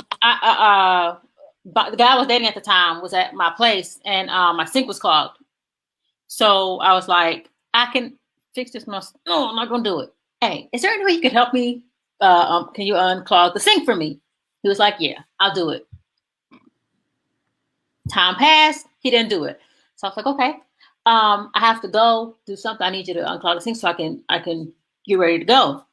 Time passed, didn't do it. So I went in there, did it myself. And after I was done, he was like, why would you do that? Why would you take that from me? Let me be the man and let me change the da-da-da-da. But I'm like, dude, I asked you 18 times. But he felt like I emasculated him for not letting him fix the sink. Is that my fault? That's the question I'm getting. Is that my fault? Did I emasculate him? Was that my fault? I don't think it's emasculating. Eventually, because, you know, a lot of men say they don't want to nag in a woman. If you keep nagging them, can you do this? Can you do this? Can you do this? Then it starts. So I think either way it's going to go. They're going to say you're nagging, or why you didn't let me do this? I guess they want a 3-day grace period. Give them 3 days, and then they'll go and unclog the sink. It's just, I guess you got to ask them, hey, how many days do you really need to fix this sink? I don't know, but I don't think it's emasculating, because that's what I make an appointment. I asked 3 times and 3 strikes. Yeah, I'm gonna go ahead and do it. I'm gonna get it done. I feel bad. I'm not trying to overstep you, but I need it done. But I don't want to be that nagging person either. So it's a thin line. I don't know. Calvin? Yeah, in that case, that's not the same as emasculation. You communicated a need several times. Everybody's an adult. Like, I needed it, especially, was it a time sensitive thing, or was it just, if it's time sensitive? No, that's just him being weird. Or busy. It's like, nah, I don't know. I just don't like people throwing like serious words around, but like it doesn't apply. Like, you had a chance to do it and you didn't. Now, if he was out of town and you knew he was out of town, or like, that's one thing. But if you just did not do it within a period of time, nah. But do I think emasculation happens? Absolutely. Between black women and black men. Yeah, absolutely. It's even if somebody's not like, I think a lot of these things, people aren't necessarily they're not conscious that they're doing it. I don't think any woman wakes up like, I'm about to emasculate this black man today. That's usually not on anybody's vision board. But it definitely happens, just like, somebody Let me go ahead 2021 about to be real emasculated, baby. emasculating and celebrating. Hey, no, but it definitely happens. And there's different situations where they might not know, and unfortunately, a lot of guys don't know how to necessarily communicate when that happens. I'm actually glad that the guy you were talking about actually said that, like, yo, I feel like you're emasculating me and everything. Cause that's like, oh, okay. I mean, he was completely incorrect, but at least he understood that there was a possibility to be disrespected in that way. Well, his exact words were, "You taking my manhood away." Jesus. No, you didn't do it. That's not the same at all. It's completely different. I literally gave you a chance. I didn't have to say anything. I could have just done it. So that's all. That's weird. That's very weird. Or maybe with that instance, if you took care of the sink and then you have another need from a man or from him, you should have been like, hey, I apologize. I really needed that sink unclogged because X, Y, and Z. Can you do this? Something that's not as time sensitive, but give him another task and maybe no, Chuck. No, absolutely not. I think I'm sorry. Masculinity is continuously evolving and being defined as time goes on, from the start of time until as we all have evolved. I feel like we're talking about a dominant and submissive conversation or some examples of things, right? And then we're also not being absolutely radically honest. I think if I'm sticking with the kind of toxic, masculinity terms that we're talking about now, I'd feel even more emasculated if someone is not being transparent with me. So Sinsuela, with your example, it's, oh, I kind of needed this done. Let me give you another task to make you feel a little bit better about yourself. You're actually chipping more away on me about who I am as my being and my integrity on that. I feel like it's not actually honest for me, right? I absolutely think that we need to I don't even know what our definition of masculinity is as well. Like, are we talking about tasks? Are we talking about assignments? Are we talking about making someone feel safe? Are we talking about being a provider? Which that maybe it can be clearly defined for me so I can get a better. If you're in a relationship, go ahead, Ashley. I think masculinity is Hello. Right. I think masculinity is defined by that man. So I mean, that man has to define his masculinity, and that's what I have to go off of. So with Sinsuela's example, I think that's something that I would do. I don't think it's outright obvious, but men because that I've learned so much in the last years about men that I've ever learned from talking to other men. I wish I would have done that sooner to understand the man's perspective. Because for the most part, it's not just me. She's a robot, right? Yeah. Okay. No. Yeah. Okay. Yeah. Okay. Sorry, you were breaking up a little bit. Yeah. Oh, it's Doramagato Asho Roboto. Hello. Maybe log off and come back in. Yeah. I do get the example that she was about to draw on, and I absolutely I can sign on and co-sign to that. I absolutely agree with that. I'm gonna put that on my vision board. I think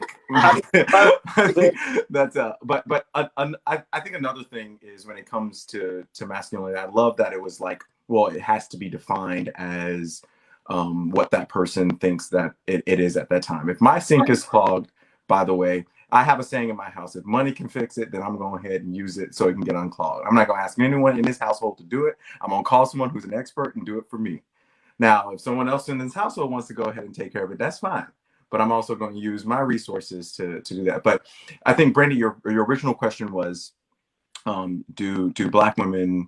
Can you repeat that question just one more time? Do Black women emasculate Black men?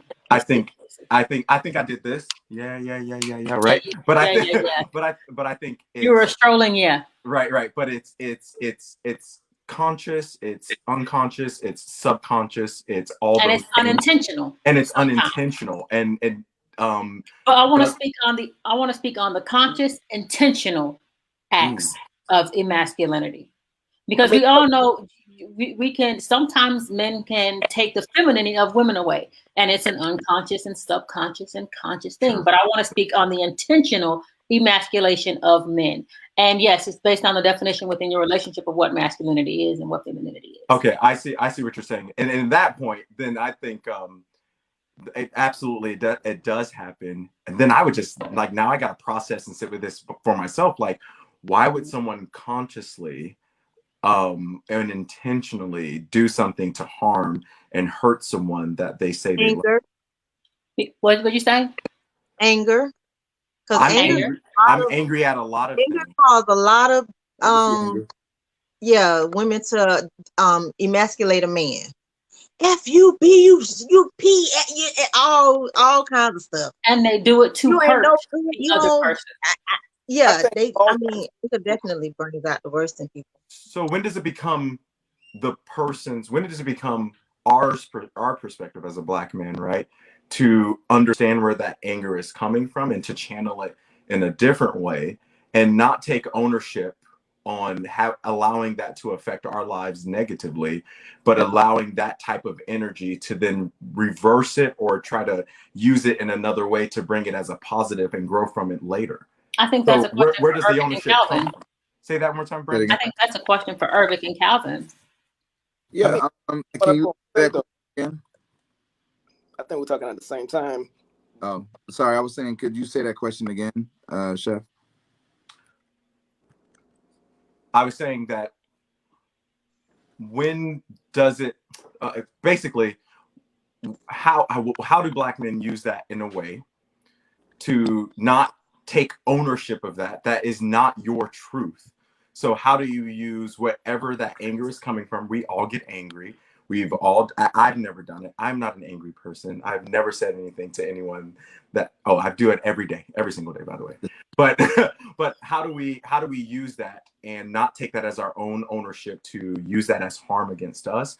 But how do we reverse that and say, all right, I'm going to take where this anger is coming from, because sometimes there is truth to anger. And then how do I use that and turn that around in a positive way to feel not emasculated? Because the only way to feel emasculated is if I allow someone to do that for me. They can't do anything unless I allow them to do that. So how do we use that in a different positive way? And sometimes anger is valid. And I think he's talking about how from black women is what he's saying, not like from just any old body, but for how do you absolutely and everything. Compartmentalize that. I've definitely learned a lot about this being newly married and stuff. And like one of the things that I love to tell my wife and whatnot, which happened in conversation, it actually helps her to process it differently. I'll just let her know when she does certain things, like, hey, that really hurt my feelings. Like, I'll just like actually describe how, hey, like if I say you emasculated me, like what does that mean to her? Like, it's okay, where are we going? But if I say like, hey, that really hurt my feelings and this is why, like, I think being emotionally mature yourself and also growing your emotional vocabulary is very helpful, because then it's like, all right, like if you're just walking around expecting any human to be perfect and never offend you, it's not happening. But like you communicating to that person when it happens without like responding or matching their fire, like, oh, well, they disrespected me. Oh, sorry, my phone dropped. Oh, but they disrespected me, so now I got to do XYZ and get them back and stuff. But just being able to actually respond back like, hey, this is like, calm the situation down. Don't let her anger or her response, then now I got to be angry and I got to match that. But just be like, all right, I've gotten so far just tabling things until there were cooler heads like, hey, let's just table this and we can come back to it. And then actually breaking it down. Like, hey, this is what, because, you know, if somebody knows that like, hey, when you do XYZ, it really hurts me in a different way. When at least now they can have the knowledge and the foresight of like, okay, you know what, let me not do that. Or sometimes, you know, it can be a case where you're learning that like, hey, this person with that knowledge, now they want to push the button. So like, you know, when it happens again, or if it happens again, you let them know like, hey, you know, when I talked about you about this before and everything, I'll let you know that like was extremely disrespectful to me in a way that you might not understand. So something like that just recently happened. And it was, when I tell you, it was the smallest thing, but I just had to sit down and like explain to her. I was like, you don't understand. I understand it. It made, it wasn't a big thing, but it's like to a guy, like that was very disrespectful. And then she didn't believe me at first. And then one of my guy friends who was there, came up and repeated to me like almost verbatim what I said to her, and she was like, "Oh wow, that really is like a thing. I'm sorry about that." And I was like, "Yeah, like I'm not just making it up." So, you know, But when you tell her that it hurt your feelings, do you wait till the conversation or the moment is cooled down, or you? absolutely, Jesus, yeah, Oh, okay. Because a lot of women be like, I don't care nothing about your feelings. yeah. I wish I would. Okay. Nah, let me tell you, no, I'm Oh, talking. sensitive, eh? Because I like Right. table something, especially when it gets to the point, and I'm not saying we never have arguments, and that happens. But when it gets to the point where people are like yelling, it's like, okay, I know no communication is being had here. It's never been like, yeah, I can't, we had that really productive conversation when we were yelling at the top of our lungs. No, once you get there, nobody's listening. So I've learned much better to, all right, let's table this, come back a little bit later. It could be the same day. It could be Okay, but next day. by y'all being married, you come back the same. Do you not go to bed angry, right? You come back within the same day, or you wait till the next I day? ain't gonna say that now. That's the preferred. Wait till the next day? I thought you were supposed to go to bed angry. The preferred way is to do that, but it's not always practical. The advised way, there's an advised way to drive your car, but if somebody throws something at you, you got to make do what you got. So it's like, of course, yes, if you're able to get it done with that day and everything, sure. Sometimes you're too hot. You may have to wait till the next day. And that shouldn't be the same, but you wait till next week. But actually chatting with it and everything, and like, because honestly, sometimes I need time to cool down, because I'm like, I want this to actually be a conversation. I'm not trying to have a yell match. And other times it's like, okay, she's still seeing it from her side. She needs time to cool down and everything. But as long as we can have a respectful conversation to where we don't necessarily have to agree. I don't need everybody to agree like, oh, wow, I understand that. There's some things that my wife will tell me I'll never get, but I just respect it. I don't have to understand you to respect you. That's not the same thing. So I might have got way off topic, and I apologize. Oh no, you're good. Let me ask this really quickly. I've seen situations where it be the same chicks and the same dudes having the same yelling match. Well, not same yelling match, but she's being disrespectful to him, this, that, and the third. Why don't men just leave? Why do y'all stay in situations that you feel emasculated in? I mean, And that's a great question. And this is what I was saying to you earlier. And no man could ever stop being a man. You're a man regardless of what anybody say or how any female talk. It's up to you to allow that part of you to be taken away. Now, any female genetically, you're a man. Genetically, you're a man. Look, even if you have a state of mind or something else, genetically you're a man and you're a man. In my eyes, you're a man. So therefore, now you may behave differently, but you might do a certain thing differently. But at the end of the day, you're a man. So going back to what I was saying to you earlier, is that no woman could ever take that away from me. I don't care what you say. I don't care how you say it. I don't care and what content. But what tends to happen is that a lot of men don't know who they are as an individual.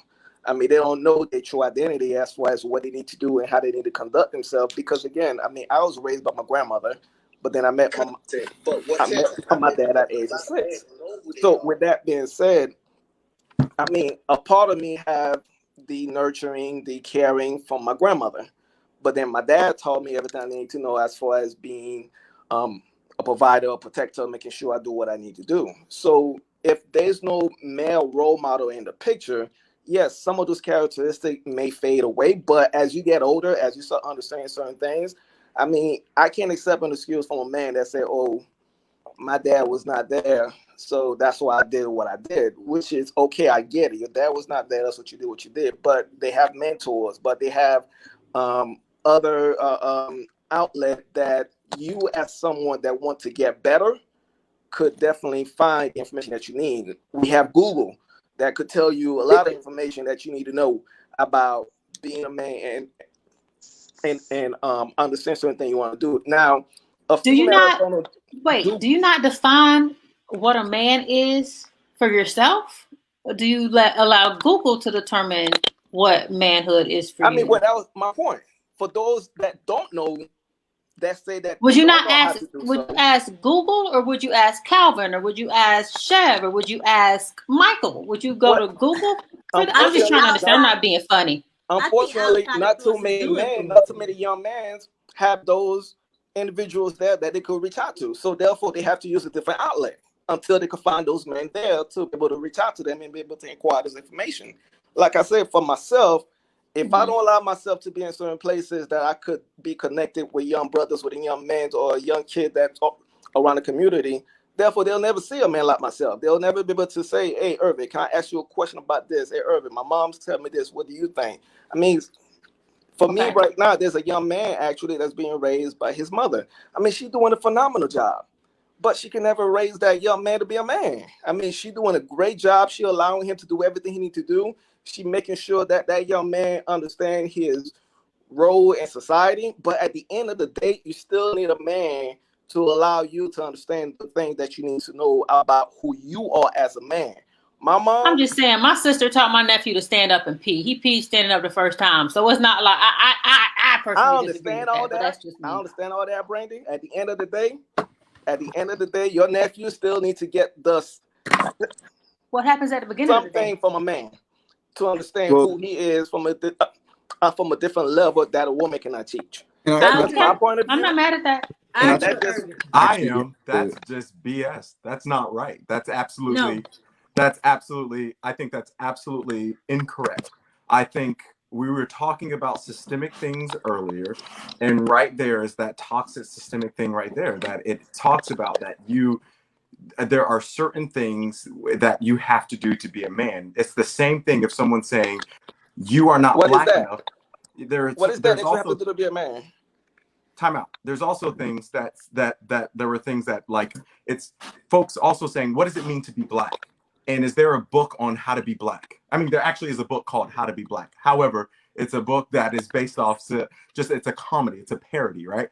But it's what you're saying is that it sounds like there's like this handbook that what it means to be a man. That's It's incorrect. also there's this type of handbook of what it means. So that means there's this handbook of what it means to be black, what That's it means to be a father. That's not what he's saying.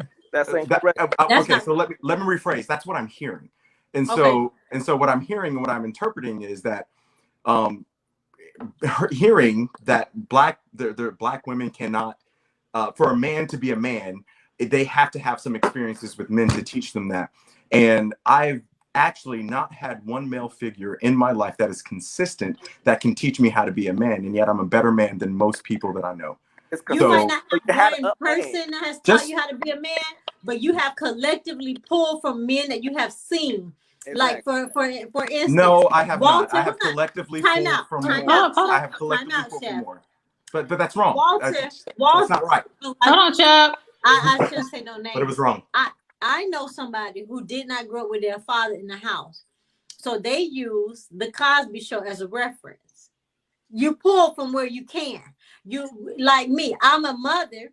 Just because I had a child doesn't mean I know how to parent. So I might need to read a book. I might need to see how other parents are doing it. I might need to learn something. I think that what he's saying is that some men, some boys, some men don't have references. So you might need to Google. You might need to do something. You might need to see how can I better do this. And I don't believe that a woman can raise a man solely. I do not believe that, because we don't know how the processes of a man. We don't know those things. Like I said, in the last few years, I've learned so much from talking to other men and hearing their perspective on things. Then I can say, okay, so and so not doing that. It's not him specifically, but that's generally how some men think. I can say that now. But at times you think, oh, it's him. He's like that. But no, generally, like black women, we can say, oh, she's strong. But no, generally, black women are strong. When you get to know more of them, you realize that's just something that's in a black woman. When you get to learn more about, when you get to talk to more men and you interact with more men, you realize, okay, that might be a characteristic of a man, of their DNA, of their makeup, their chemistry. That's what he's saying. At least that's what I got from it. So like I agree with Googling it. how to communicate with women. I'm sorry, go ahead, Calvin. I was saying I wanted to chime in on that because I actually have to get off, unfortunately. But I just at least wanted to end it on that. I definitely agree with Ash on that. Yeah, it's not. I think that when people say that, a lot of times people's emotions get raised up because there was a lot of single mothers, right, who, you know, raised men. So it's not like, yes, physically you can do it. There's not like, oh, if you weren't raised by a man, you weren't real, or if you didn't have a male influence, you're not a man. That is not the thing. I'm saying that just like, you know, there can be a doctor who literally, you know, helps women, there could be OBGYN that helps women deliver babies. He's a man. He knows the process in and out. He's seen it. But there is something that a woman who's had a child can tell you that he can't. And he's done it for 20, 30 years maybe. There's still something that the woman who's actually experienced the thing can give you insight on that the person who's been close to it can't. And it's not a degrading. That doesn't mean that the doctor is not helpful. I just had a kid. Let me tell you, that doctor came in handy. Get a black doctor having a baby, by the way. Small note. But just to finish up, I'm sorry. So yeah, on that and everything, of course, yes, a woman can and they actually do raise men. But there's different ways that men process emotion, and I'm gonna have to process emotions that women might not. I can't tell a woman like, hey, process emotions like this. Because it's like, so it's on a relatable, you're then raising a man based on your idea of a man. And that's not necessarily the worst thing ever, but it's not necessarily the truth either. So you're saying, and Eric, this goes for you also, that it's on a relatability type of level.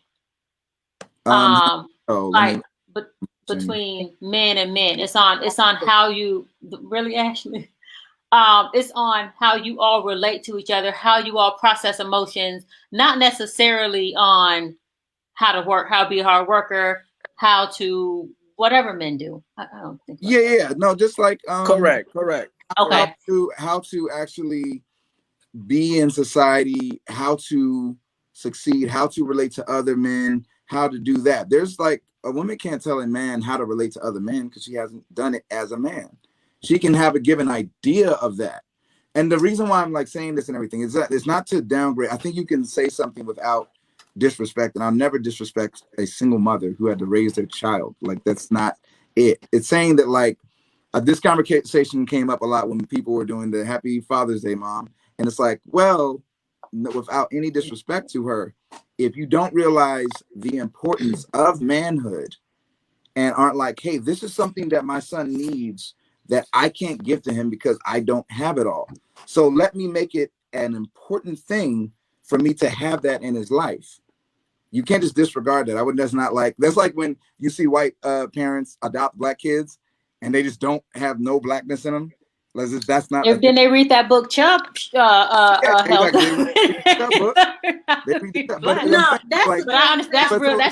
actually a great example. I would never degrade a white family for adopting a black child, but they can't, just because they're there doesn't mean that they know everything. It's okay. It is not a insult or a put down. It's like, so people take it personally, like somebody's dissing your mama. Nobody dissing your mama. I'm so glad that she's, strong. I know, man, come on, I'm black. I have my dang family raised by single mothers and whatnot. So it ain't that. It's just, it's not about downgrading black women at all. It's saying it's uplifting the importance of men and their presence, which is kind of like, oh no, it was basically, this is the thing I had to tell to a woman and everything. It was like, she believed in the whole, hey, Happy Father's Day, Mom thing. I was like, you got to understand the importance for a young son to see the importance of being a man. So like, even if it's like whoever's in his life who's a male influence and everything, going and showing honor to them on Father's Day. So that, because you got to understand, kids lead by example. So they're like, wow, my mom, like, wow, this guy, he's not even my dad, but she was like, Happy Father's Day. Like, wow, I want to be a guy like that. I want to be somebody that people show honor to and whatnot. And it has to be this thing that you show into them and everything, to where they're not just gonna get it and whatnot. But also, so it's not just about them; it's also about who they become in society, and then what traits. So, like, if people just think that that's the worst kind of emasculation right there, pretending and acting as if masculinity in and of itself is negligible to anything else. You might as well be raised by a rock, and you could just be a man. It's like it's not that you cannot be a man. There are just innate things that come with being a man that a woman won't experience. Just like a woman is going to do innate things that, you know, she's going to specifically go to that she can hear better and she'll understand better from a woman. It doesn't degrade any male influence. It's just different. I got to go, y'all. Thank you so much, Brandy. Peace. I appreciate you. Y'all are No great. problem. I appreciate you. I'll log into another Okay. one. It's really good. I got to get back to work. Y'all cool. All right. Okay. Yeah. I want to say this, that a boy raised by a single mother is looking for male influence. He's looking at other men. I 100% believe that. He's looking at other men and picking up certain things. You're collecting along the way. For you to say that Uncle Makare, Uncle Nuki, Uncle Ronell, Uncle, none of them have played, your dad has not played a role in the man that you are, and you took everything from your mom, and none of them played a role. I don't believe that. There's no way I could believe that they did not play a part in who you are today. Somewhere along the way, a man has influenced you. And then secondly, what defines a man? The Bible defines a man. A man is the head of his household. A man loves his woman like Christ loved the church. That protection, providing, and priesthood defines what a man is. And so that is the standard. And a woman can definitely teach that, because if we go off the Bible, then yes, we know exactly what to say to that son. But as far as how to conduct yourself through the world, a white man can never tell me what it's like to be a black woman.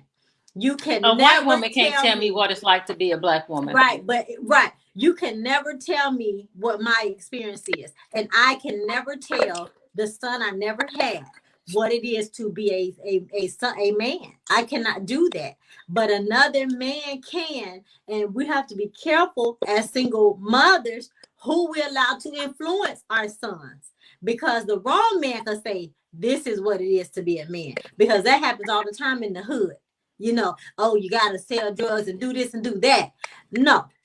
So I think that, but definitely a boy is always looking at, and even my nephew, he would pick up certain things, the way he chewed gum, you know, the way he would walk. He would see a man and emulate, because a dog is gonna do what another dog do. You know what I'm saying? It ain't looking at a cat and trying to purr. You know, you're finding your own voice. So I think that you're gonna seek out what you are. Even if it's subtle changes in your life, you're going to do that. And so 30 seconds, just Brandy, 30 seconds. Okay, because we're supposed to be done 7 minutes ago. But yeah, go. I know, but this is so fruitful, and I am really grateful for this space. The first thing I would say is we will fundamentally disagree, and that's okay. That's what makes the world very beautiful. So that is absolutely okay. I still will walk in the world, and we will still create beautiful experiences and things together. So we can disagree on that. The second thing I'd like to say is I need to sit and process with one of the examples that I heard that I believe Calvin said at some point finally, that it was particularly around. I really love the example of someone who is not Black can't teach me or talk to me how to be Black and what the Black experience is. So I really do appreciate that. Although I do not think that a particular example applies to everything that is an opposite.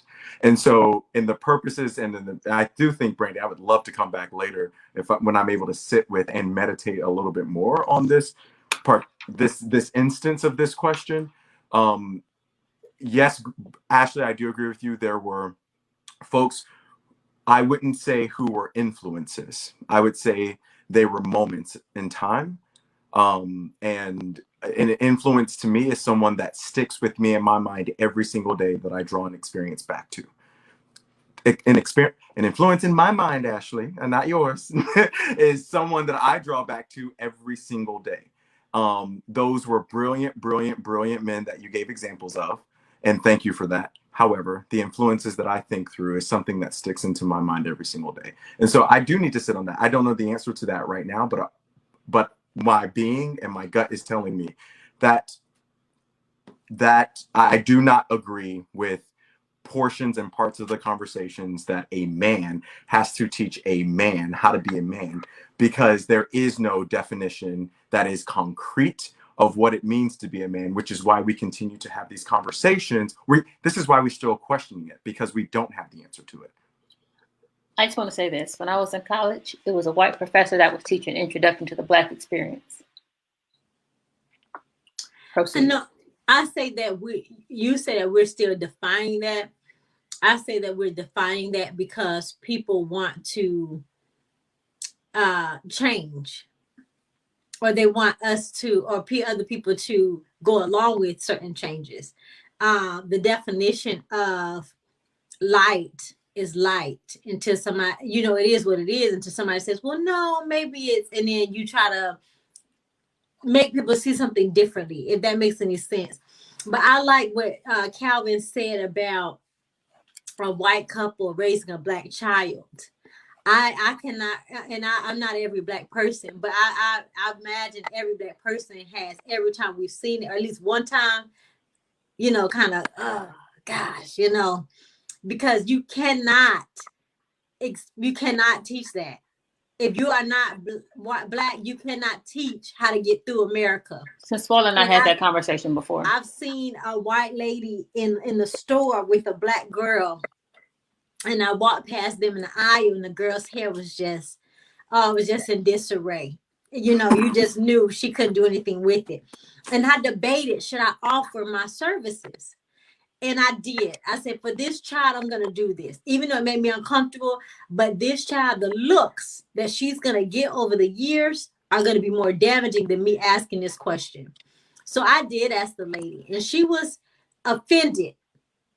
She was offended. I said, if you don't mind, I would love to, I have 4 girls and I do their hair all the time. I don't mind, helping you in that area or teaching you some things. And I was very nice.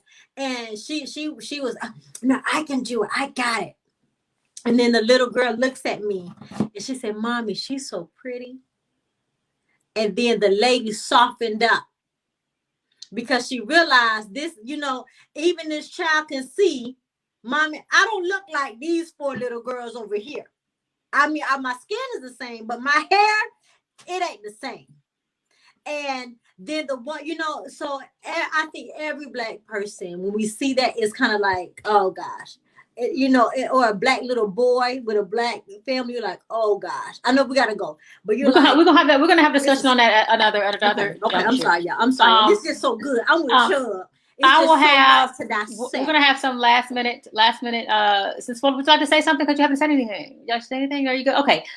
Really quickly, if you want to tell us what's going on in your life, if you're doing anything magnanimous, right? I do this.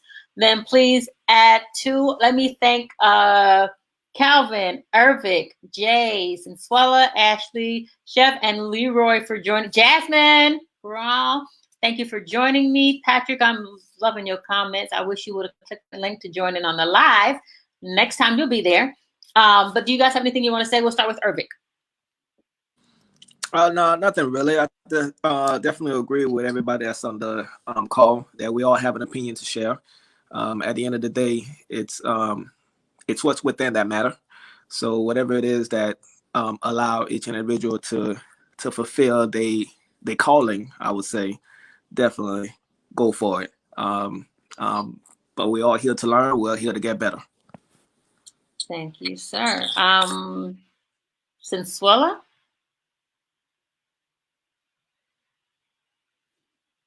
Well, thanks for joining us today. Glow in the dark smile.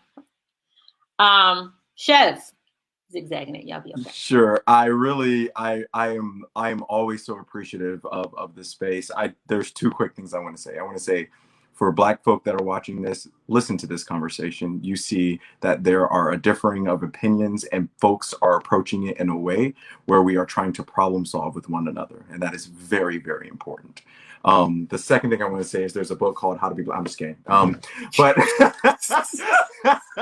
but the other thing I want to say is the conversation should not stop here.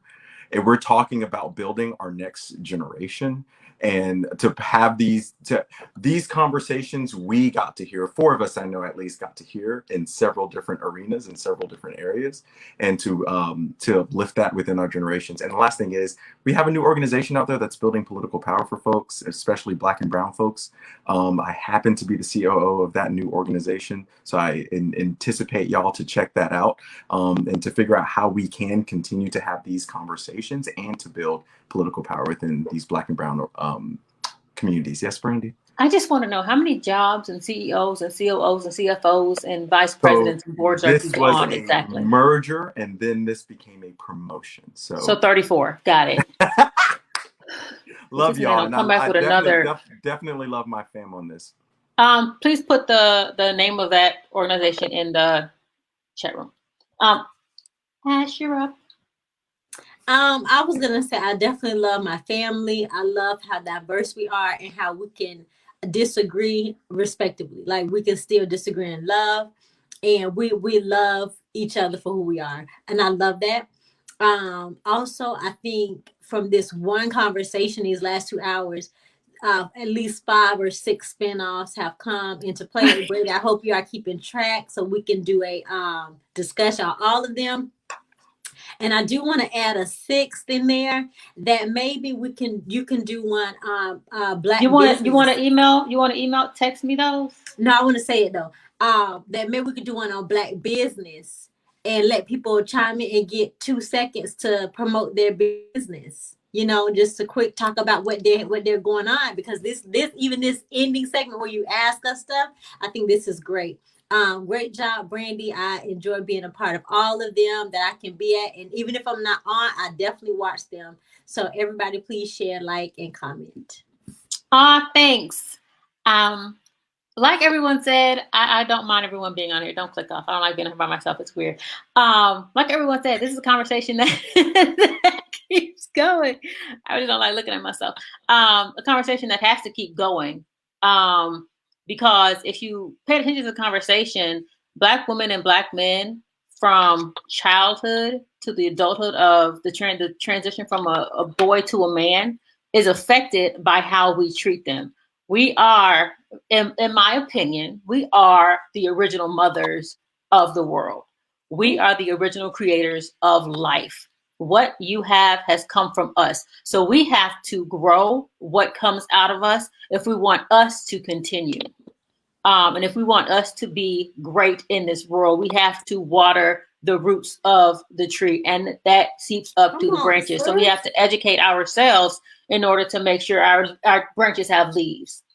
I feel like, and also from this conversation, and the reason I split the screen up with men and women is because I want you to see that there is agreement, but there is also conflict, and there's also resolution. That's the point we need to get to: resolution.